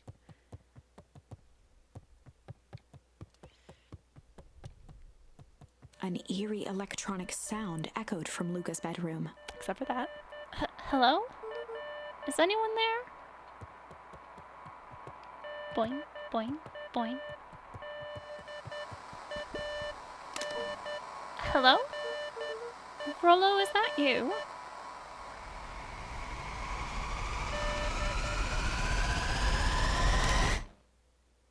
That got intense. Over? Strange. Luca glanced at the now silent walkie-talkie. He wasn't sure what to think. Luca glanced at the... He wasn't sure... Oh, nice. Strange noises from our new little electronic thing that we found in a dumpster full of squish. And then knocking at the door. That's not suspicious at all. Oh, hey, Roxy. If this is about me accidentally kicking you yesterday, is Rollo here? No. Look at me, Luca. This is serious. Is Rollo here? No, I haven't seen him since yesterday. Rollo didn't come home last night. What? A pit formed in Luca's stomach. Where was the last place you saw him? We were playing around. In Weepwood, and then it was late and we went home. Weepwood? If he's alive, I'm gonna kill that little creep. Is there anything else? Anything that he said? Luca's mouth felt dry. No, we were just messing around. Okay. I need to go let people know to check the woods. You just stay out of trouble. Go see if he's hiding in the library or something. Luca could feel his heart beating in his throat. Rollo. Where are you? Check the library for Rollo.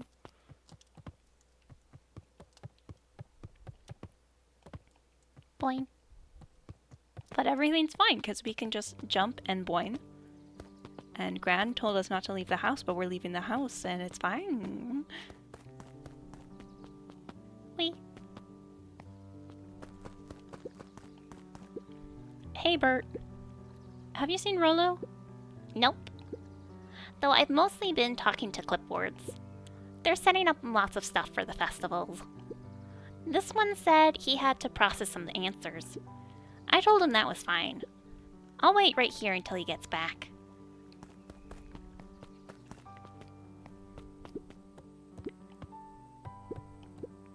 Hey, Jetson. Have you seen Rollo come this way by any chance? Afraid not. As elusive as the fish in this here pond. Mission control. Authorized personnel only. Yep. I love that our secret headquarters has this very obvious sign. That keeps it really well hidden.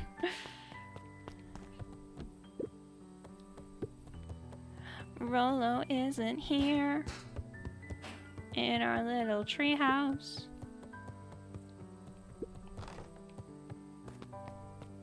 Whee.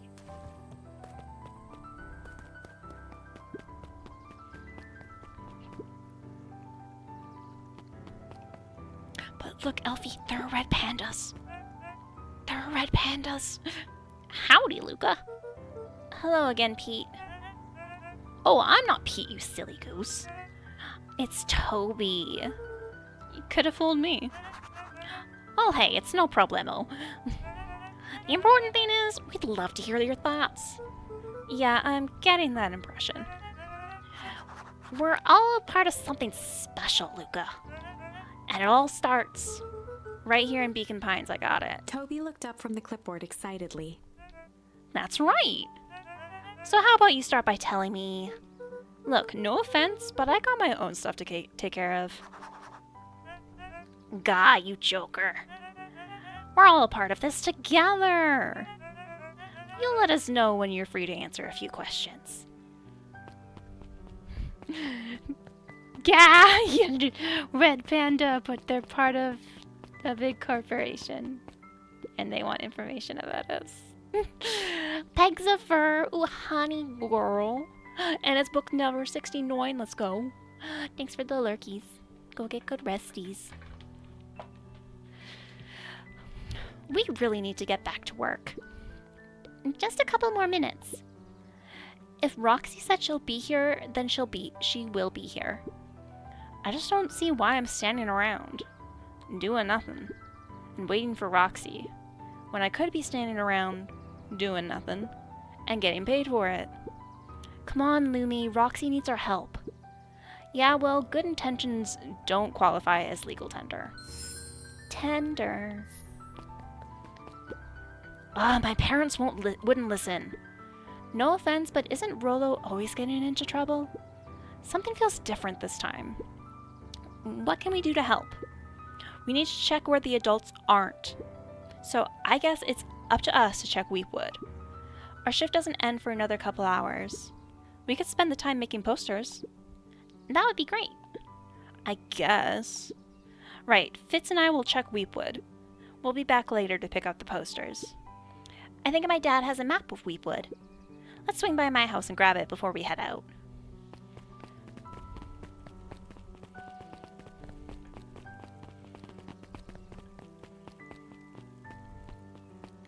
Boing, boing, boing. Hey Luca, what's up? You haven't seen Rolo around recently, have you? He doesn't come around here much. Not since they made a rule that he can only order decaf. Yeah, maybe the 12-year-old shouldn't be drinking coffee. His eyes went wide in disbelief. What do you mean, vanished? That's impossible. Oh my. He doesn't even see the danger he's in. Oh, hi. Hey, son. History museum. It's laughable, really. Did you happen to see Rolo in there? No, just the shadow of a family. Clinging on to a town, clinging on to the past. Cling. Feel free to check for yourself. But don't expect to have your mind blown. Hey Griffin, has Rolo been by? Haven't seen him all day. I'm sure he'll show up safe and sound. And when he does, tell him there's a strawberry chocolate double scoop waiting for him. On the house. He'll like that. History Museum. A Sharpel Valentine. A celebration of excellence. We all know Beacon Pines is a great town. What you may not know is great towns grow from mighty roots. And that is why you cannot tell the story of Beacon Pines without telling the story of one Sharper Valentine. Young Sharper's keen intellect and strong moral fiber led to a grand vision. A vision of a community dedicated to a better tomorrow. In his own words, a better tomorrow is within our grasp, but it requires a singular mind to harness it. Lucky for us, he decided to grow that vision here, in Beacon Pines. And how does one grow a better tomorrow? With fertilizer, of course. Valentine's Fertilizer Company became the lifeblood of a town yearning for purpose.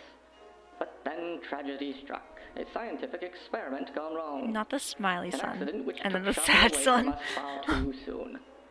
To this day, we struggle to pick up the pieces. But one foul harvest isn't enough to stop the people of Beacon Pines.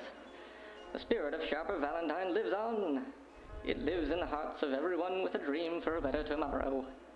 Together, we will follow his example and grow a bountiful future. That doesn't seem like a propaganda Paid tape for at by all. Valentine Family and the Valentine Fertilizer Company Remembrance Fund. The Valentine Fertilizer Company Remembrance Fund. Lovely. That was unhelpful.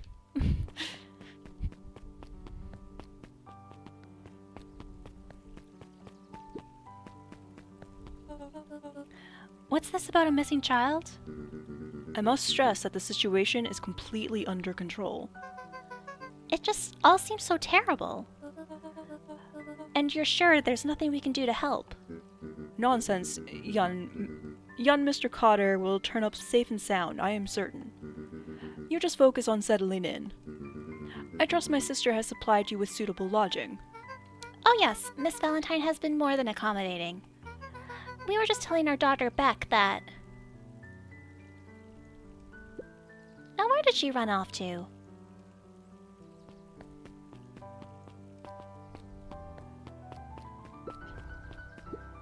Hey, Dawn.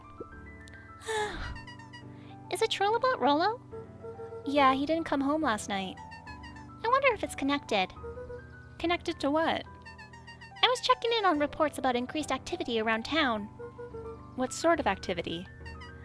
Windowless trucks, mechanical noises, strange lights.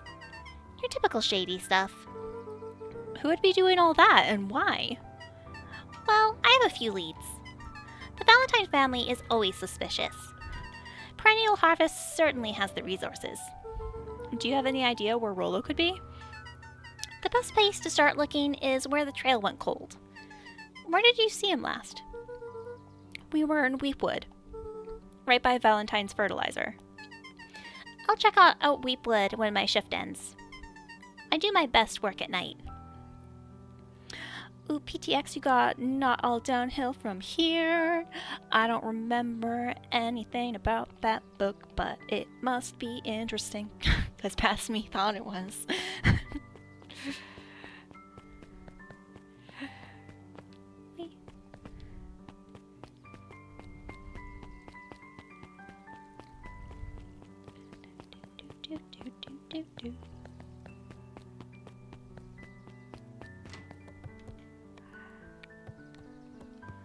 We can check out the library now. There were rarely any actual new additions, simply a variety of existing content rotated into the front display each week. Not fooling anyone. But like, fair. They're working with what they have. Hey, Jace. Oh, hey, Luca. Did Rollo come by? No. I was actually surprised. He's usually here early on days when a new issue drops. Rollo's the biggest Hank Atomic fan I know. Besides myself, that is. Well, if he does swing by, tell him to meet me you know where. I don't know where. No, he knows where. Oh. Roger that, Space Cadet. Never heard of it. Yeah.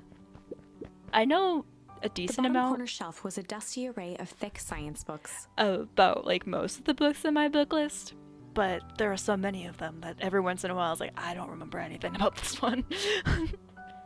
Only one binding was clean enough to read: Cellular Biology and the Chemistry of Mitosis. Ugh.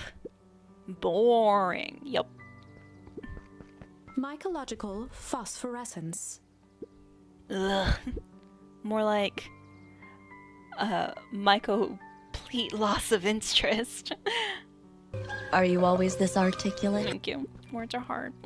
The entire top level of the library was devoted to comics, most of which were Hank Atomic and the myriad of lesser revered spin-offs. I like that the library is gearing itself towards what young people want to read, though. That's cute.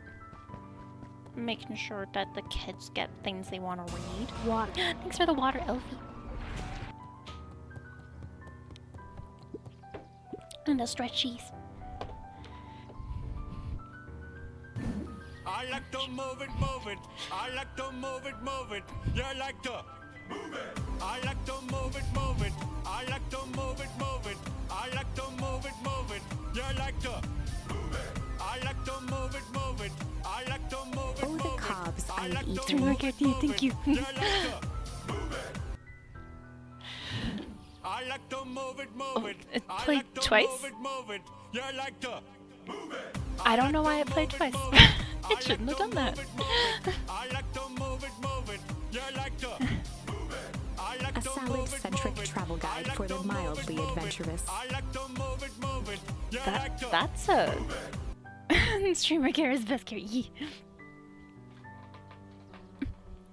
But that's a title. Only redeemed once. I'm sorry. No, that's good. Yuck. Sally Seashore's simple succulent sundries. Luca brushed off a smudge of dust. Or maybe it was flour. 30 recipes so easy you'll doubt it's even edible. And succulent. A peek behind the curtain. The methods and ruminations of Patrick C. Montesquieu, one of the greatest acting minds of our time, by Patrick C. Montesquieu. Oof. Even the 12-year-old knows that's sus. That's when you know it's real sus. Kato volunteered at the library during the summers. Kato! He wasn't very social, so he'd dedicate each summer to becoming an expert in a single subject, making him a reliable source of very particular knowledge. If you were to ask Kato something he didn't know, he'd escape into the dusty old bookshelves and return with just the right thing. Hey, Kato. Kato was lost in his reading. Luca crooked his neck to see the title. Introduction to Melitology. What is melitology? Oh, hey, Luca. You snuck up on me. Good book? Dunno, just started it. He gestured to the shelves. I'm really running out of books I haven't read yet. So now it's on to the wonderful world of bees.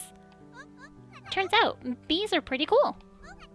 For instance, did you know that around 70% of bee species actually live in underground tunnels? Or that if there are two queens in a hive, they will fight to the death for supremacy? Fight. That's interesting, but you haven't seen Rollo around recently, have you? Not since yesterday. Keep an eye out for him, okay? Sure thing. If you see him, you'll be the first to know. Cool beans.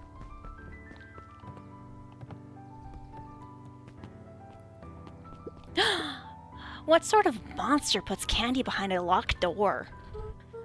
Oh yeah, Mr. Nuncreed works weird hours sometimes. Of course he does. How about you? When do I work? No, what's your name? Luca Van Horn. You new here? Yep, not by choice. Beck's family moved often, giving her little time to establish any real connections. Beck is the best, and we love her. She would tell you she prefers it that way. I'm looking for my friend Rollo. He didn't come home last night. I can't believe his fun. Yeah, he's so good. All the characters are so adorable. So he's missing. I guess so. Like, missing? Does that sort of thing happen a lot around here? Luca shifted his feet uncomfortably. Well, that sucks. Yeah. So I should probably get going. Hey, wait up. What? Beck pulled a coin from her pocket. It was rather unbelievable. Nice. I'm coming with you. What? So says the unlucky penny. Unlucky? Yeah, well, technically it landed on heads. Don't try it! Hi, it's good to see you. Well, technically it landed on heads. Leave this kid to find his friend alone. But I always do the opposite. Oh, that's kind of like me and Rollo. I guess Rollo is my unlucky penny.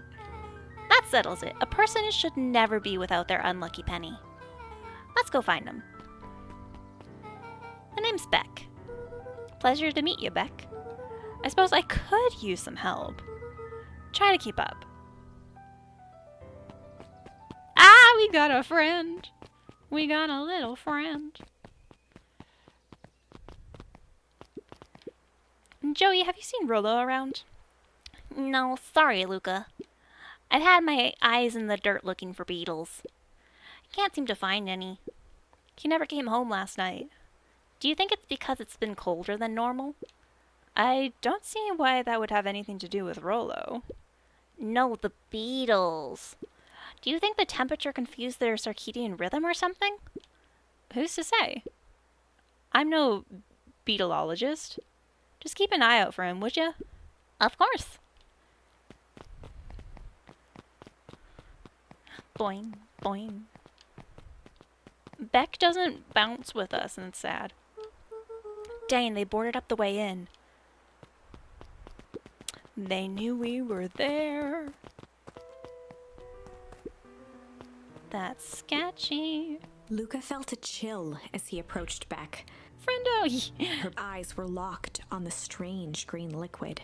The nearby grass was coated in a fine layer of frost. Is this sort of thing normal around here? Because puddles of glowing ooze are definitely not what I expected from this place. I have no idea what that stuff is. Well, the next obvious step is science. And what does science suggest? Poke it with a stick. Luca watched as Beck dipped a broken tree branch into the goo. I mean, like, yeah, poke it with a stick. Beck's eyes widened as flowers grew from the dead wood. First small buds, which quickly bloomed into vibrant petals. What the? Cool. As quickly as they had grown, the flowers began to shrivel and turn gray. Beck dropped the stick with a grunt of disgust. Okay. So science tells us this gunk is weird as hell. Yeah, it seems dangerous.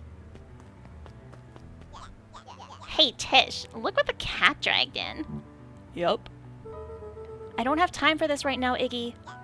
Aw, don't say things like that. It hurts Tish's feelings. Ain't that right, Tish? Yup. She looks fine to me. Well, hello. I don't think we've been properly introduced. Iggy's the name. This is my compatriot Tish. Yup. You've probably heard of us. Can't say I have. I'll forgive you just this once, on account of ya being new around here. Why would you hang out with this dud? Oh, he seems pretty alright. Iggy, why do you have to be so... you? Has he ever told you that his parents skipped out on him? Shut up. It's true. They got tired of having such a pathetic little kid and left him. Iggy, I'm only gonna say this one time. Don't talk about my family. Well, looks he's grown his backbone now that a girl's around. First his pops croaked. Then his mom finally couldn't take it anymore and bounced. Iggy took a step towards Luca, his sneer lit by the glowing puddle. Beck could see tears welling in Luca's eyes, his fists clenched. Some things about Beacon Pines were very different from the city, but a bully from a hayseed town is really no different from a city bully. Beck took a deep breath and thought. Well, time to bust out the... Tickles are strange. Ads are gonna go like 5 minutes. We'll take another break during those. Yeah, Iggy is so freaking rude. Let's bust out the strange. Well, time to bust out the strange. Alright, Luca. Looks like you need a little mud bath. What's wrong with you, new kid? We're about to pound your friend. Beck stared in silence, the only sign of life being between her eye. It's weird when people don't talk. Yup. Stop being a weirdo. Hello? Are you some kind of wackadoo? Makes sense, wackadoos travel in packs, eh, dud? At the sight of Iggy taunting Beck, something in Luca snapped. Iggy's smirk shifted to a look of shock as Luca launched himself into his stomach. Ah! Oof. Iggy's clothes were drenched in the glowing ooze. Whoopsie. You jerk. My clothes are ruined. I'm gonna... Iggy's voice began to slur as he struggled to get up. Struggle. I don't feel so good. Ugh. I'm sorry, I just... Oh, shit. Yup. Oops. Did we do that? That was intense. Iggy's gonna be okay, right? Nothing about this seems okay. The person at the warehouse, this strange ooze, and what it did to Iggy. Was Rollo caught up in all of this? We have to find Rollo. You took the words out of my mouth.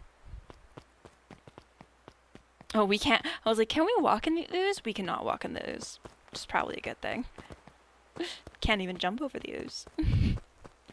They're like, no, you don't want to step in that.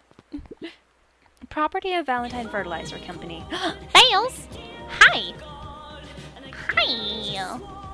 Hello? Hello? Bailey Moose? Moosh Smoosh. I don't know why it doesn't give you the little clip. The little clip shouty. So, if I fuck it up again, oh, hello, Bills. we're just gonna swap to a next game. Open package. Package is opened. Open the package. Oh, is that the Do chocolate game?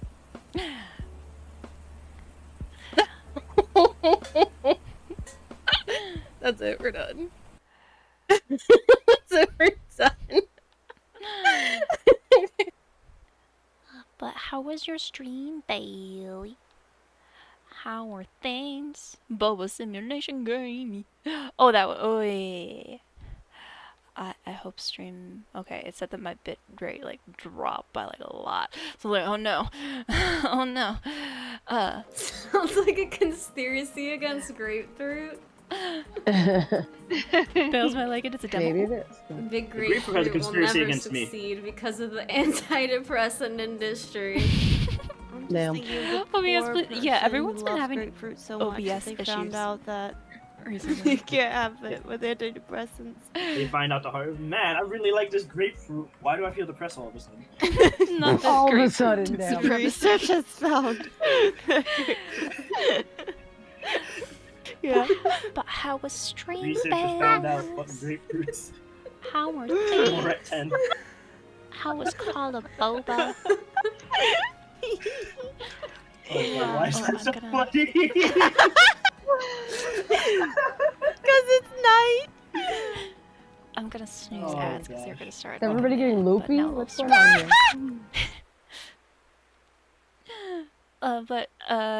It's good. Really When Bailey kept saying, enjoy "Oops, checking I guess out a it's cute little oops, did game. I It's strike like a lot of again?" genres. Oh, I didn't hear wow, you. I didn't even hear you. Cooking shop management. I'm just getting away with everything Nice.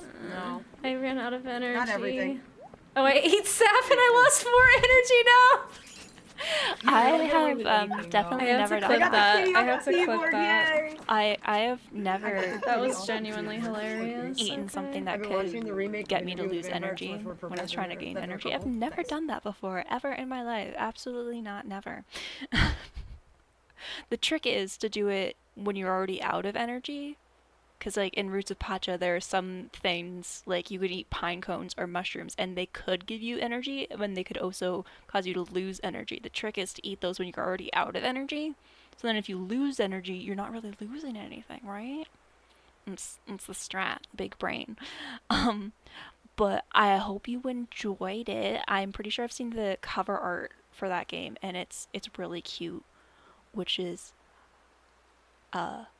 great. We love the cute games. I'm sure I've seen the cover art for it. I'm like, there's a bird for it or something. I don't know. I feel like I know things, and sometimes I know things, and sometimes I don't. Booty, hi. How was your stream? I was lurking. I hope it went well. He's in which did. Yeah, I hope you're doing well, Pixie. There's a bird. There's a bird. I know things. Look at me. I have the memory. Farming, cooking, shop management. What game is this? The Boba game that Bales was playing. Titles for things. Call of Boba. Words. Got my ass handed to me by a ghost. Sucks to suck. Sometimes that happen, but it's okay. It's okay. 2 of them. It's okay. It's okay. Now you can chillax with us in this really cute game that definitely doesn't have, like, some kind of horrific things going on. Like, it's all good. Call of Boba demo's out next week for everyone. Let's go for Next Fest. Next Fest is next week, right? Pretty sure. Chillax, yeah! Yeah, we're playing, Beacon Points. Which is a cute little spoopy game. It's one of my favorite games, and I think it's really underrated. Get into snuggle mode. Yeah, I played it as soon as it came out, like 2 years ago. And Karen played it on stream like a year ago when she started streaming, and I was like, I don't know what I want to stream today, and I didn't know what I wanted to stream, and I was like, what do I have that's spoopy? And this is spoopy, and it's cute, and I was like, yeah, I could read a storybook. Cute, yeah. But thanks so much for the raid, Bales. If you need to go get food, get water, pet the rock, as Alex would say. Go do the things. I love this game. Played it when I had Game Pass. It's so cute. I love it so much. It's really adorable. We're gonna be taking a break in like 2.5 minutes when ads go, just so no one misses the game thingies. But the rock, yeah, go pet your rock. Like maybe you have a pet rock. I don't know. There was a novel I read recently where she had a pet rock and she like anthropomorphized it, which was like, this may be a problem, but like if it works for you, it works for you. Looks old. I love your tags. Thank you.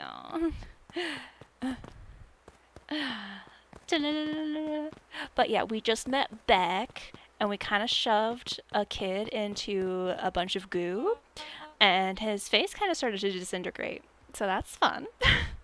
My mom gave me a rock that has a painted message that says, all my feelings are safe to feel. Aww. That's really cute. I love that. I pet it, yeah. Yeah, we pet the rock. Whoa there, little buddies. You startled me. What in the dickens are you up to in this part of town? We were just helping look for Rollo. Oh yeah, our best friend is missing, and we're looking for him. Oh, you haven't heard the good news? Rollo showed up safe and sound a bit ago. Really? So, where was he? It's funny, really. He just got a little turned around in the woods. They can be disorienting, you know. I'm starting to get that impression. What the dickens, I know. Rollo's at his house now, getting some well-deserved rest. Wow, that's a relief. You two should scurry along before you get lost yourselves. Is that a threat? Yeah, come on, Beck. Can't wait to introduce you to Rollo. Oh, that reminds me. Luca, your grandmother was looking for you. She was? She was worried sick. You should march straight home. I guess. Beck, your folks might be getting worried too. I'll walk you home. I need to talk with Nellie about work anyway. Beck glanced toward Luca. I guess all's well that ends well. I'll introduce you to Rollo tomorrow. Sure. Glad he's okay. It's definitely not sus Rollo at all. was safe. A wave of relief washed over Luca, which was quickly replaced by a sense of dread. Gran is going to kill me. Yeah, we weren't supposed to leave the house, and we can't leave the house. If he hurried, he might just make it home before sundown. Chapter 4. Our harvest awaits. Well, that wasn't said in sketchy tone at all. But ads are going to start in a second, so we'll start chapter 4 once they're done, and I'll see you in a few minutes.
Hello, I did the return.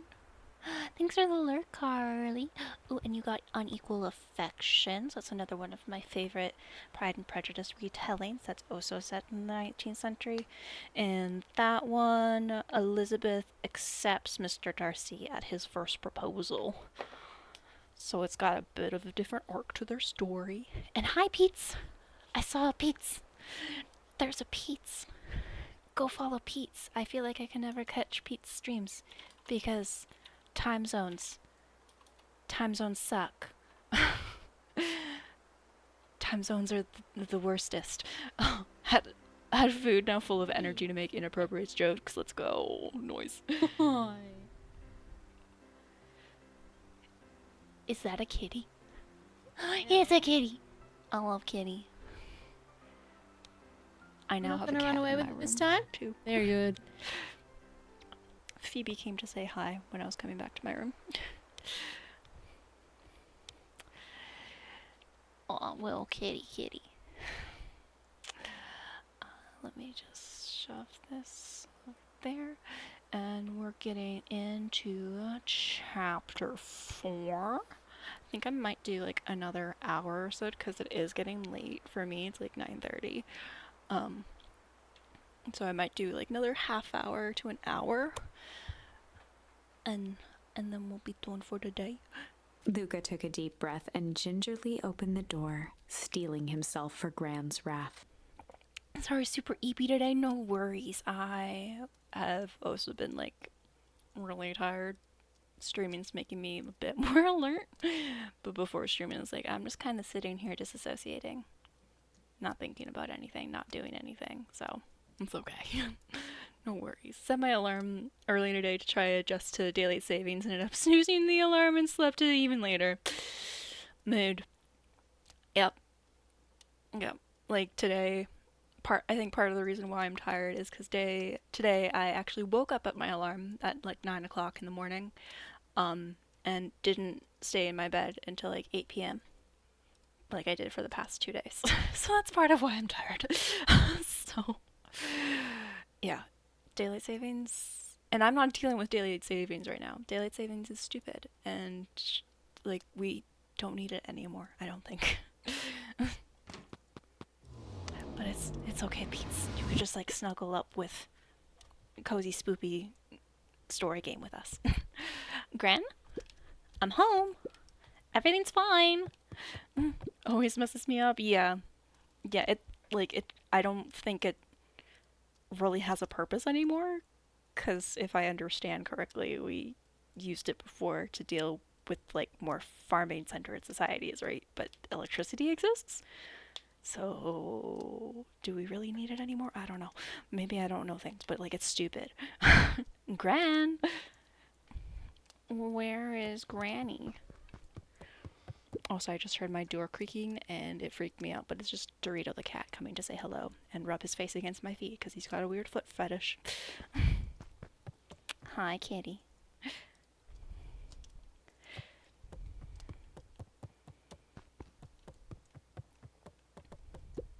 Gran? I know I wasn't supposed to go anywhere. I was just helping look for Rolo.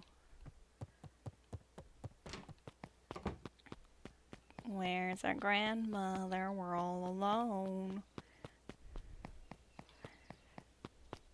It's pretty sketchy. Gran! Roxy came over. She was worried about him. So I figured you wouldn't mind if I helped look for him. Everyone's having issues with OBS recently.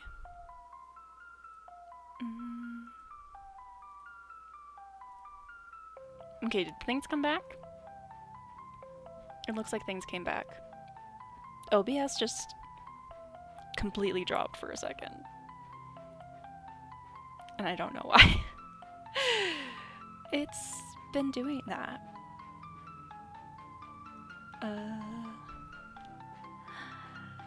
Bella Mouche, sound of the gone. Ooh, praying with Jane Eyre. It's probably like how we can use not traditional religious texts in a spiritual way. But at least it doesn't.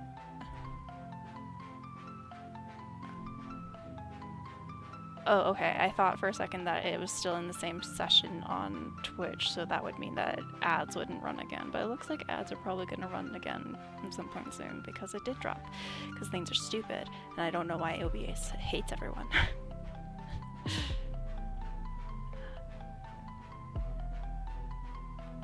So I think we'll... No, that's the wrong button. Where is my... There's the snooze ads button. We will snooze them again since they just ran. What the heck? I wish Twitch had a thing where if this situation happened, the ads didn't run again because it's annoying and stupid. Listening to small waves lap against a rock, his father sat in a folding chair in front of him. Without turning, he spoke. "Why don't you grab me some nice bait?" "Sure thing, Dad." Luca hopped over to the tackle box and popped open the lid. Inside was a rolling, buzzing mass. That's not sketch We're fishing with bees? Why are we fishing with bees? Luca's father gave a warm chuckle. "Well, you catch more fish with bees than honey. Pick us out a good one." It's really weird, Dad, but okay. Luca closed his eyes and plucked out a bee. He could feel its wings struggle between his finger and thumb. Holding it at arm's length, he hurried over. His father deftly baited the hook and examined his work. "Interesting choice." With a practiced flick of the wrist, the line buzzed in a graceful arc. The water accepted it without a splash or ripple. "The wrong choice. Oop. But I respect it." Oop. The pond began to freeze over. Oop. "Sometimes we gotta make the wrong choice before we can make it right." I was wondering why Twitch booped me out. Yeah, I don't know what's going on with OBS. Because, like, almost everyone, so many people that I know who use OBS have been having issues with OBS recently. And I don't know why. Pallid ice propagated across the still surface with an alarming speed. Luca scrambled back as the ground beneath him turned cold. "Dad, I don't understand." "Sorry, kiddo. Understanding isn't always part of the deal." That sounds sus, but okay. The relentless ice shot through the fishing line toward his father. "Dad, look out!" His father casually wound the reel. "None of it's your fault, you know. Never was." "Dad, we have to go." Luca grabbed his father's shoulders, trying to pull him away. "Please, you have to run." The ice crackled as it spread across his father's hands. Rip. That's the thing about fishing, Luca. His chest began to crystallize. You toss your hook in, and you never know what you're gonna pull out. Well, we usually assume that we're not gonna pull out a frozen version of ourselves, but okay. Lizzie 94 Panda Hell, Lizzie 94 Panda Hell, Lizzie 94 Panda Hell. A shock of searing cold ran up Luca's arms. He gave one last desperate tug. The chair tipped backwards in a single frozen mass. Luca tried to stop the momentum, but it was too late. He watched the icy form of his father slam into the hard ground, shattering into 1,000 pieces that crowded around his feet. Rip? "Dad, I don't understand. What does all this mean?" The gentle rustle of leaves was the only reply. Well, that was a terrible dream.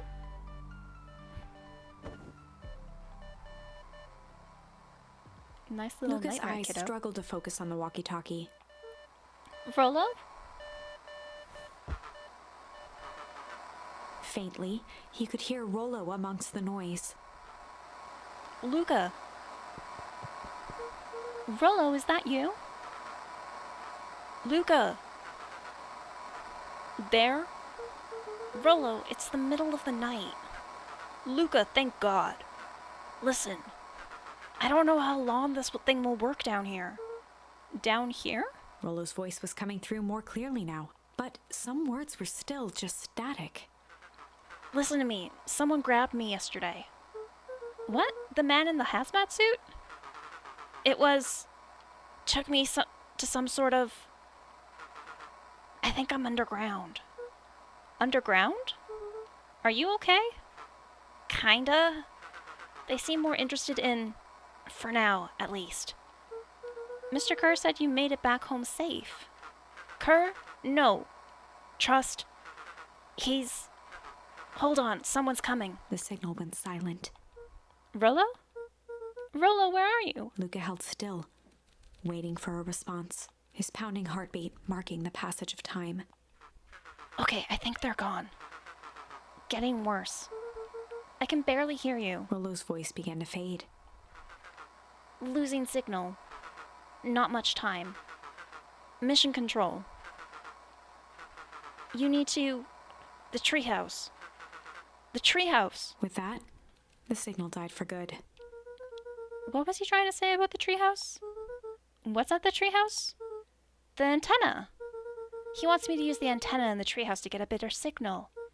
Rolo, you're a genius. Luca grabbed the walkie-talkie and sprinted to the treehouse. Ooh, Pete, you got Even in Paradise. Hook up the walkie-talkie to the radio in the treehouse. Even in Paradise is a retelling of King Lear from a Caribbean perspective, which is pretty cool. Oh, so ads are gonna start again in like 30 seconds. Because things are stupid. So we're just gonna like not do plot things for a second. And we're just gonna enjoy how cozy our house looks with the nice night lights on. Like it looks so cozy and warm. And we're just gonna hang out and run around our little cozy house all lit up with the nice cozy lights. That's all empty and sad because we don't know where our grandmother is.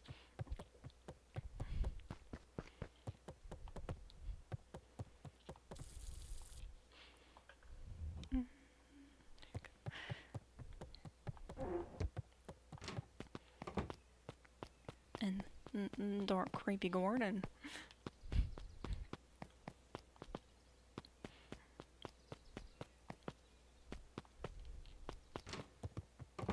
It's cool. I don't think I've like really paid attention to the lighting for these rooms at this section because I think I always just kind of go and do the thing that the game tells me to do. Or I say always, like I've played this more than once. I've only played it the once. But it's cool that they like actually relit all of these areas for this different time of day. I didn't pay attention to that before.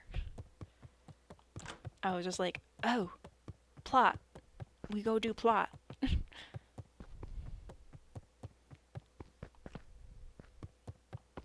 Boing, boing, boing, boing.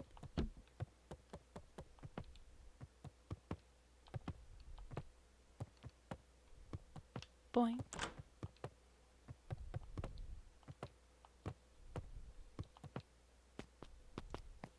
Can we go back this way?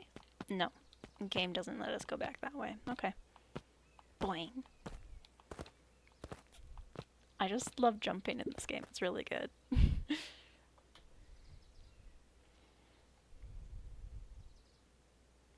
And I love that it just gives us like really zoomed in versions of Luca just hanging out on the fences, just being really chill. You're like, yeah, I'm a cool little 12-year-old. Look at me go. Look at how cool I am. It makes me giggle. Got like a minute left on those ads. And then we can do the continue. Just look at some stuff real quick. I don't know why OBS has been so poopy lately. Like, so many people have been having issues with OBS right now, and I don't know why.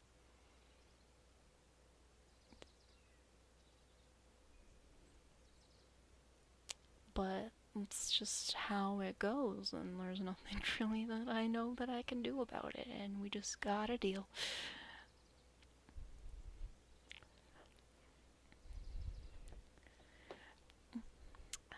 Welcome back from ads. We just hung around, looked at the cool art. Didn't go anywhere.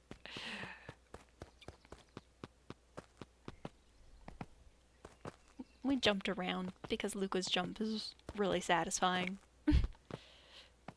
Luca heard a group of footsteps approaching. He dashed behind the bushes to avoid being spotted. Oh, it's Gran. And other people. So we all understand our roles. You can count on me. I still think we need more time. This wasn't the original plan. Mr. Tolliver paused, shifting his eyes to one side. We're all in danger now.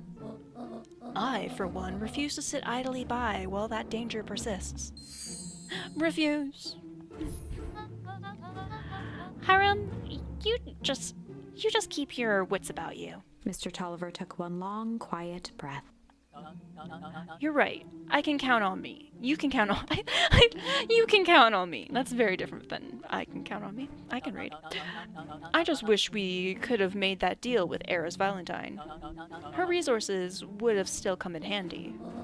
As I said, I had no time to contact her after your call this morning. Plans change. How is Luca holding up? He's fine.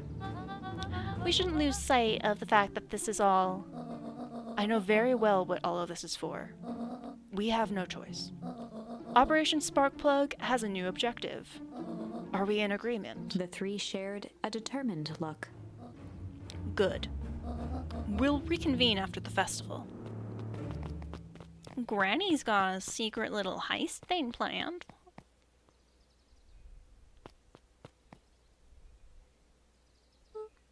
Gran, why are you meeting with Mrs. Fratelli and Mr. Tolliver late at night? Hey, Luca! Gah! Dawn, you scared me! How long have you been there? Oh, just a few minutes. Earlier today, I saw Mr. Tolliver and your Gran enter the diner together. When my shift at the newsstand was over, they still hadn't left. So I used the greatest tool of any investigative reporter. Time. When they left, I tailed them here. What do you think they're up to? Whatever it is, they seem organized and determined. They mentioned the festival. Yeah, I heard that too. Has your Gran been doing anything differently recently? Anything strange? She got a phone call this morning and rushed out the door. A call from Hiram Tolliver, it seems. She was either furious or terrified. Or both. Luca, be careful out there. I think we might be in the middle of the scoop of a lifetime. I will. Aren't you coming out? Nah, I'm gonna stake out here for a bit longer. See ya, Luca. And she just, like, hides back in the bushes. Nice. There you go, Dawn. Wee.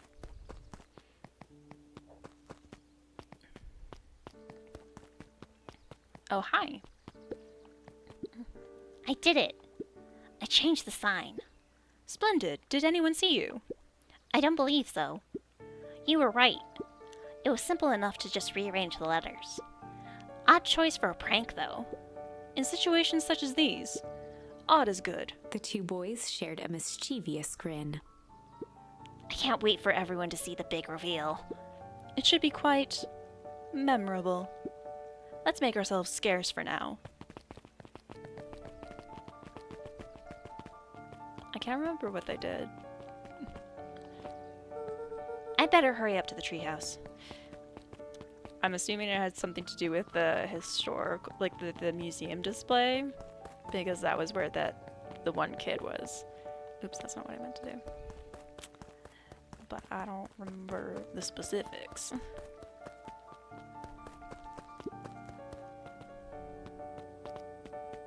What does this sign say? Old Pickler's Pond. Pickle.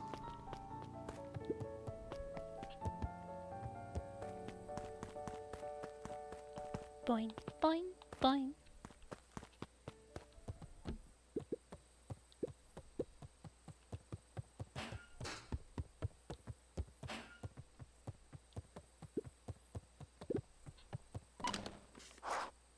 We hook the walkie-talkie up to the radio in the tree house. Rollo? Rollo, are you there? I'm at the treehouse now, Rollo. Mr. Kerr said you were alright. What happened out there? Dang it, Rollo, where are you?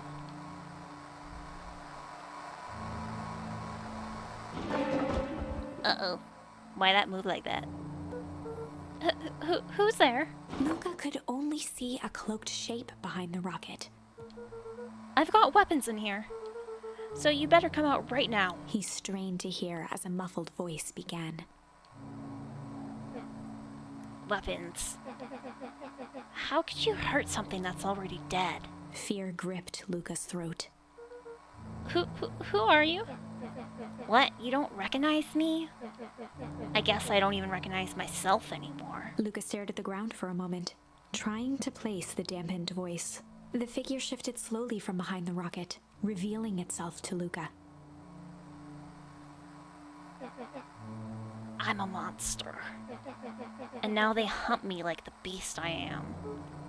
Iggy. Luca reached over empathetically. Yeah, we kind of messed up Iggy's face. A lot. Iggy's tone jolted to dejected anger. Don't touch me. This is all your fault. Luca slumped to the ground, overwhelmed by guilt. I'm so sorry. I didn't mean to. I lost control. So you couldn't control yourself for a second. And I get to be like this forever? There must be a way to fix this. Oh, you're gonna be my savior? Perfect little Luca saves the day. With his positive attitude and the power of friendship. None of this matters. There's no time. They're after me. They chased me all through Weepwood. I only came in here to hide. Hide from who? Who's after you? Luca! Rollo? It's not safe, Luca! Rollo, where are you? The treehouse. I'm at the treehouse, Rollo. Where are you? No, Luca, the treehouse isn't safe. They said they were going to the treehouse. I was trying to tell you to stay away from the treehouse. Who said they're going to the treehouse? The clipboards. What did I tell you? Those perennial harvest wackadoos are after me. They've been chasing me, yelling questions at me. What sort of questions? They were saying the same stuff they always do. But it's different now. Less asking, more threatening. We're gonna figure this out, Iggy. Yeah, well. Thanks. Hello. Is anyone present in this arboreal domicile? Crap, they found me. Luca, what's happening? Don't panic. You stay here and I'll see what they want. Oh, look, it's all the red pandas. They're definitely not creepy at all. Hello, Mr. Van Horn. We would love to hear your thoughts. Do you have time for an informal chat? We will be brief. Your time is valuable to us. Be down in just a second. Of course. We have a problem. Luca, you gotta get out of there. Who's out there? Is it them? Yeah, it's the clipboards. A bunch of them. How many? Maybe all of them? And yeah, you were right. They're saying the same stuff, but with the creepy knob cranked to 10. Might young Iggy be present? We would love to hear his thoughts. Run! Iggy slumped to his knees. I don't know what to do. I'm just so tired. Luca, what do we do? Luca grabbed the walkie-talkie and headed for the window. Follow my lead. Luca and Iggy climbed up the back of the treehouse to its roof, where Rollo had constructed his MCDC, the Mission Control Defense Cannon. Oh, Rollo. From behind the crowd of clipboards, William Kerr strode forward, a warm smile on his face. Iggy, there you are. You gave us all a heck of a scare. Go away, just leave me alone. Oh, I'm sorry, Iggy, but no can do. Don't worry, though. We're here to help. Help? Then why were you chasing me? Luca, can you talk some sense into your pal here? Just look at him. He's not well. What's wrong with him? What did that gunk do to him? Well, that's a pretty honkin' big question, Luca. All you need to know is that he's sick. He's real sick, Luca. I just need you to let us up there and take care of him. You told me Rollo was okay, that he was back at his place resting. He is. Poor fella just got a little lost. That's a lie.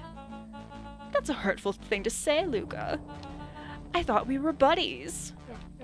Why? Because he lets you ramble on like a wackadoo? Nobody likes you, you creep. Kerr's smile faltered. Why don't you pop on down here so we can have a face-to-face? Yelling like this is gonna give us all a heck of a sore throat.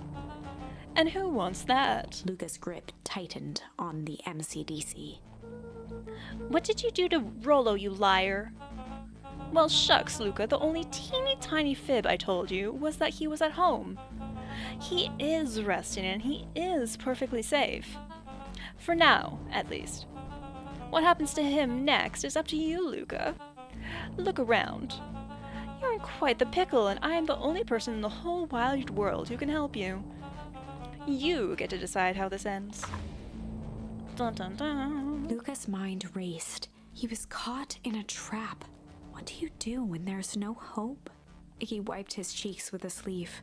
What are you gonna do, Luca? Okay, our only option. Oh, we literally only have one option. So we gonna fight. Luca drew himself up and decided to take the only option they had left. Fight. He swung the mission control defense cannon around, aiming it confidently at the smirking face of William Kerr. Yeah, we're gonna shoot him in the face. Shoot him in the face. Hey, Mr. Kerr. Luca summoned his most insolent demeanor. Rollo sends his regards. Oh, that wasn't very effective. Hey! That was uncalled for, more than a little rude. And just plain unsanitary. Luca, I really did think we were good pals. What a shame that it's come to this. Kerr turned his back on the two boys. End this. With a nonchalant wave of the hand, he made his exit. As the clipboards began to slowly advance on the treehouse, Luca looked to Iggy with resignation in his eyes. The end. Oop. Well, that's a depressing ending. Escalated quickly. Maybe discretion was the better part of valor here. Not that we really had a choice, but yeah. Let's put a pin in this for now. MCDC. So we could go back to the Warehouse of Horrors, which was where we got our first ending, because now we have the struggle instead of the change option. Or we could go back to the hazardous hectoring with Iggy and Tish, and we can say tickle instead of strange. Let's go do tickle.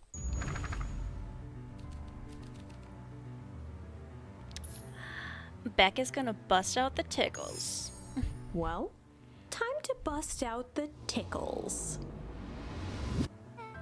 Hey, Tish, want to see something cool? Yup. Check it. Beck lunged forward and began to tickle under Tish's arms.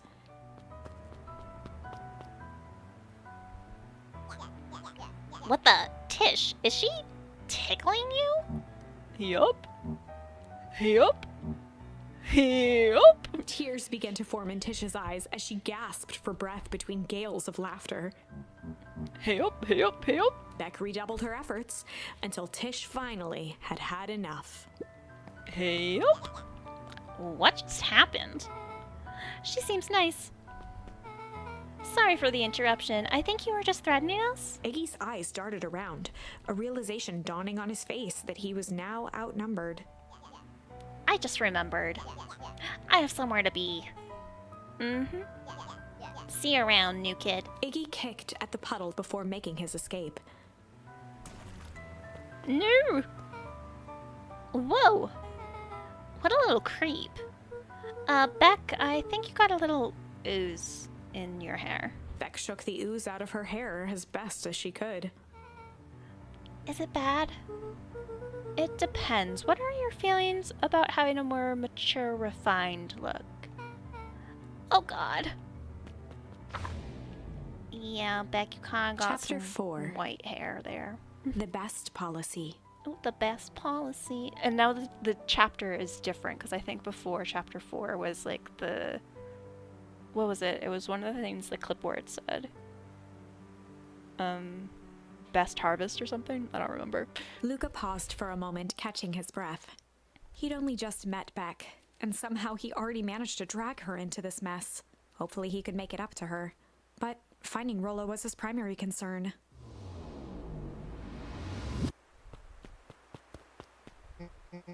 Luca, what the hell are you doing out here? And why did a kid with gray hair just run past us in a panic? Roxy and Fitz looked drained. It was clear they'd spent all day searching. That's Beck. I don't care who she is. What happened? We were just helping look for Rollo. Luca, I need you to start telling me the truth. Roxy's temper could often be dismissed as the impatience of an older sibling, but this was the most intense Luca had ever seen her. Her eyes were wild and unfocused, looking straight through Luca. We're running out of time. In a torrent of rambled words and tears, Luca broke down. Rollo and I weren't just playing in Weepwood yesterday. We were investigating lights at the old Valentine warehouse. But someone was there in a strange suit. And we hid in the dumpster and had a heavy bag dropped on us. And I think it was a body. And so we ran, but we got split up. And I ran home. And it's all my fault. And now my best friend may never come back. Wow. Just wow. Roxy, still exhausted and angry, softened briefly as her eyes hunted the ground in thought. With a determined sigh, she looked up at Luca. It's not your fault, Luca. Rollo's gonna be okay, I promise. Roxy drew herself up. I'm gonna fix this. Luca, go home. But I want to help. This is too dangerous for a kid. I can't just sit around. I have to do something. Roxy tried to think of the safest place to send Luca. You go back to that little treehouse you two like to play in. Wait there in case Rollo shows up. Sound like a plan? Luca wiped his cheeks and gave a quick nod. You did the right thing telling me the truth. Now scoot. You really believe his story? What other option do we have? Things have been strange around here leading up to the festival. My dad has been acting weird lately. Well, weirder than normal. Looking into the puddle, Roxy rubbed her arms to warm up. Why is it so cold here? This place gives me the willies. Wait at the treehouse in case Rollo shows up. We can still throw the little mushrooms. Whee! And the mushrooms apparently never run out.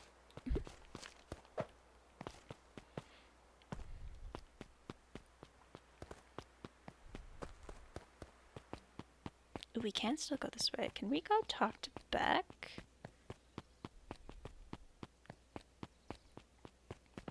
No, I don't think so. Okay, I was curious. After the foul harvest, the Valentines shut. Yeah, okay. We saw that before. Boing, boing. Mr. Nuncree jumped with a start. Whoa, don't sneak up on an old fella like that. Sorry. Who are you talking to? What? Luca motioned to the phone booth. Oh, no. I was just checking because I thought I heard it ring. But the dang thing never does, of course. Yeah, I've never seen anyone use it, really. The whole thing's a waste of money, if you ask me. Any word from Rollo yet? Not yet. Long time for a boy to lose his way. Rollo knows those woods too well to get lost. I suppose you're right. Silly boy's antics have this whole town worried sick. Antics? We all know Rollo likes to play his little pranks. You think this is a prank? What other possible explanation could there be? He's not playing a prank, and he didn't get lost. Someone took him, I know it. How would you know that? Unless... Luca, is there something else that you know? Mr. Nuncreed gently placed one of his substantial hands on Luca's shoulder. Dang it, boy, if there is something you know, something that could help your friend, you need to tell folks. Uh-oh. Luca peered up at Mr. Nuncreed. Kind eyes warmed a stern face. But the music's getting all intense and I'm scared. There was a deeper emotion hiding beneath it all. It was subtle, but Luca could sense something eating away at him. There was shame. There was a shame lurking behind those eyes. Uh-oh, spaghetti-o. A deep sadness. If Mr. Nuncreed was that worried about Rollo, maybe he could help.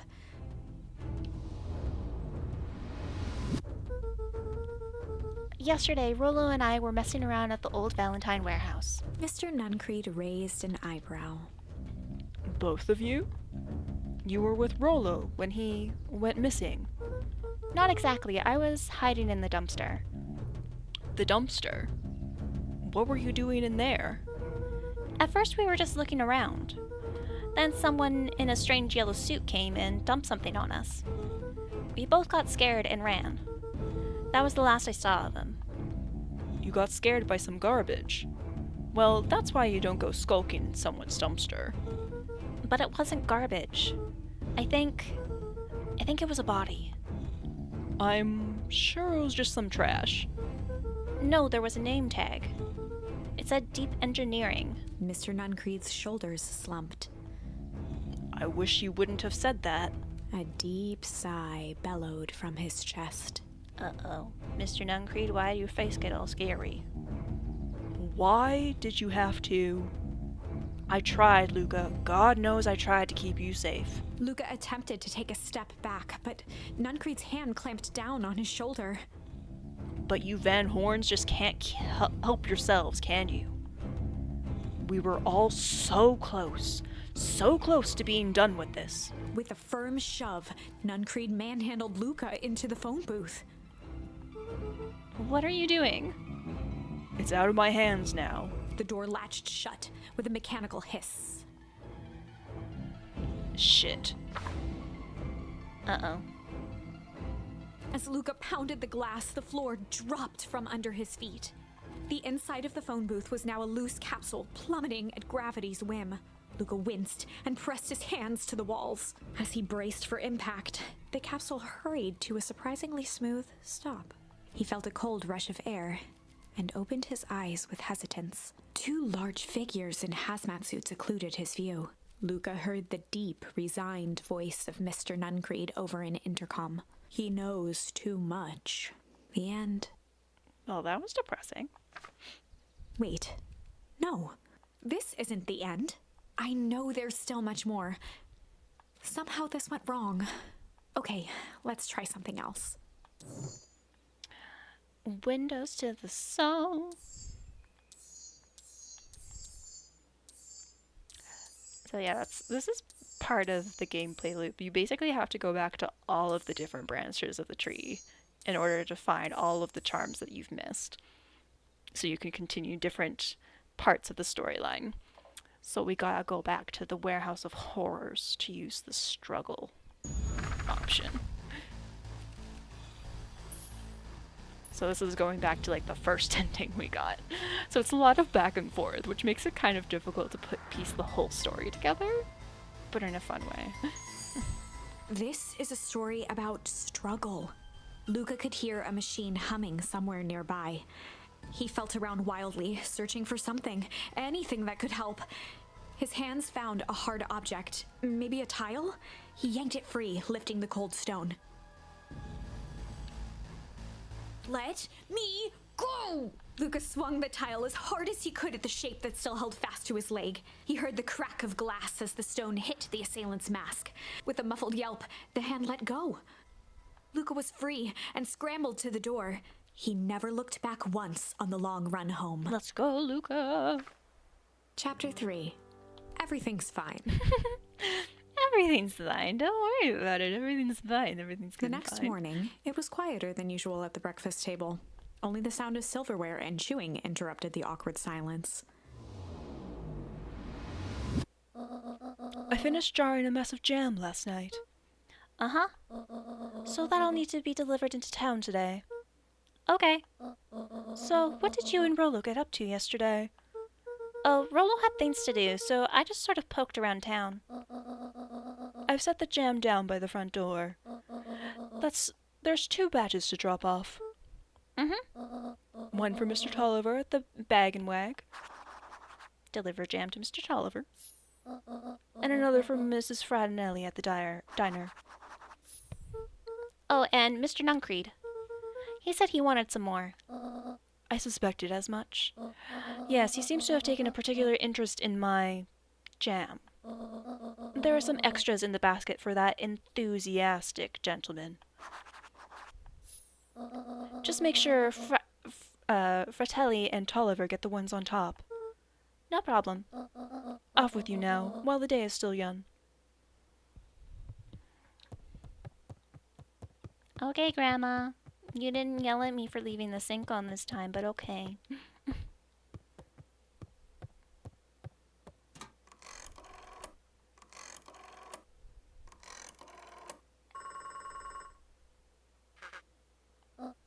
Hello, it's Juniper Hartford.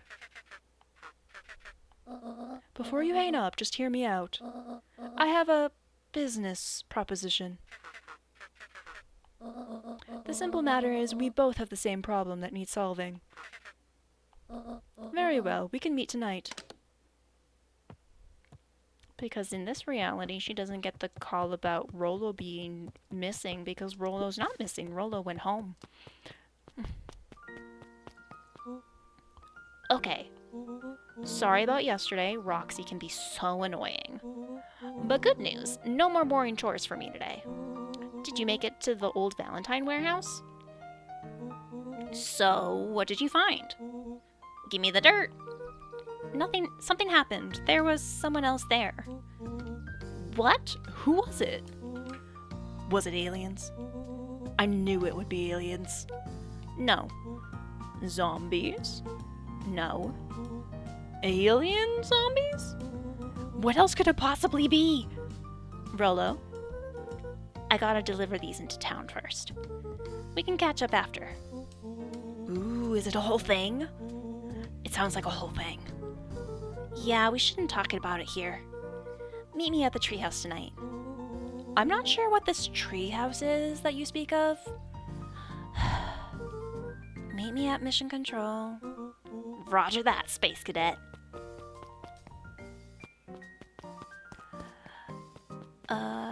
I think I actually kind of want to end it there. So I've been going for about 3 hours, and I wanted this to be shorter than I usually go because it is like 10 o'clock for me now. I'm not sure where it saves though. Okay, it saved like this past minute, so that's fine. So we'll save the progression for next time.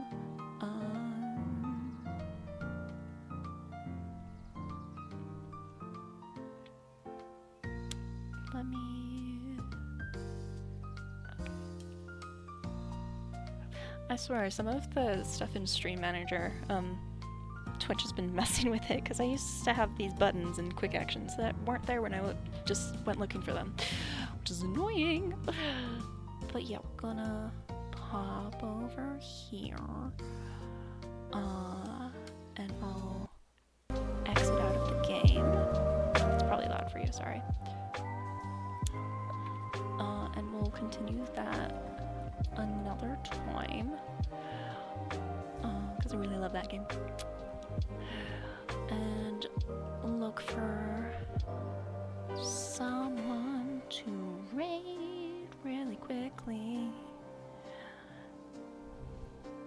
But thanks for hanging out. I hope you guys had fun today. I'm sorry for your stream dropping in the middle. Or not in the middle, like an hour ago. Thank you for stream. Yeah, I hope you had fun, Lon, and that you had good self-care after your stream. And that you enjoyed the pretty art. I don't know what's been up with OBS recently, because everyone's streams are getting destroyed. And I don't know why, and we all suffer together. So, it's fun. OBS is a turd, I know. I love the art. Yeah, it's so good. It's so good. It makes me so happy. We all suffer loudly together, yeah. I don't know what it is, because I keep updating Mix It Up. Like, every time I open Mix It Up, it's like, hey, there's an update. It's like, didn't I just update you? I don't know what's happening. I don't know what's happening. Let me see who's maybe doing something a little spoopy. Paradise. Hi, Ty. My brain was really confused for a second because it was your voice, but it was saying Ethan's name. So my brain was like, I don't know what to do with this information. Love the spoopy ending screen. Thank you. Spoopy cookies want to make me want to nom them right. I want them. They look tasty. You got them there, Ty? Yeah. Nice. Good job. Good job. Clappies. Good job. Nice. 30-second paradise. Ooh, yeah. Let's... Sure. Speaking of Eden, one of the options for... she has a poll in her Discord right now because she's going to be coming back to streaming on Friday. One of the options for one of the games that she might play is something that someone else is playing right now. So we could go over there. That was beautiful, right? But there is Discord. If you want to pop in there. Next stream, maybe Thursday evening, night? I don't know. I don't know what schedules are right now. Schedules do what schedules do. But I think we're gonna go raid Mochi. I'm hoping she's not at this screen right now because she's raiding. I hope she's not here because she's raiding out. Let me just like actually listen to her for a sec.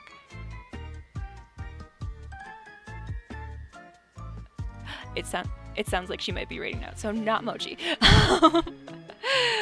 Never mind schedules, they're like OBS, yeah, I know. They're little turds. They're little turds. Okay, but it sounds like, from what Mochi was saying in the 2 seconds I was listening, it sounds like she might also be raiding out, so not Mochi.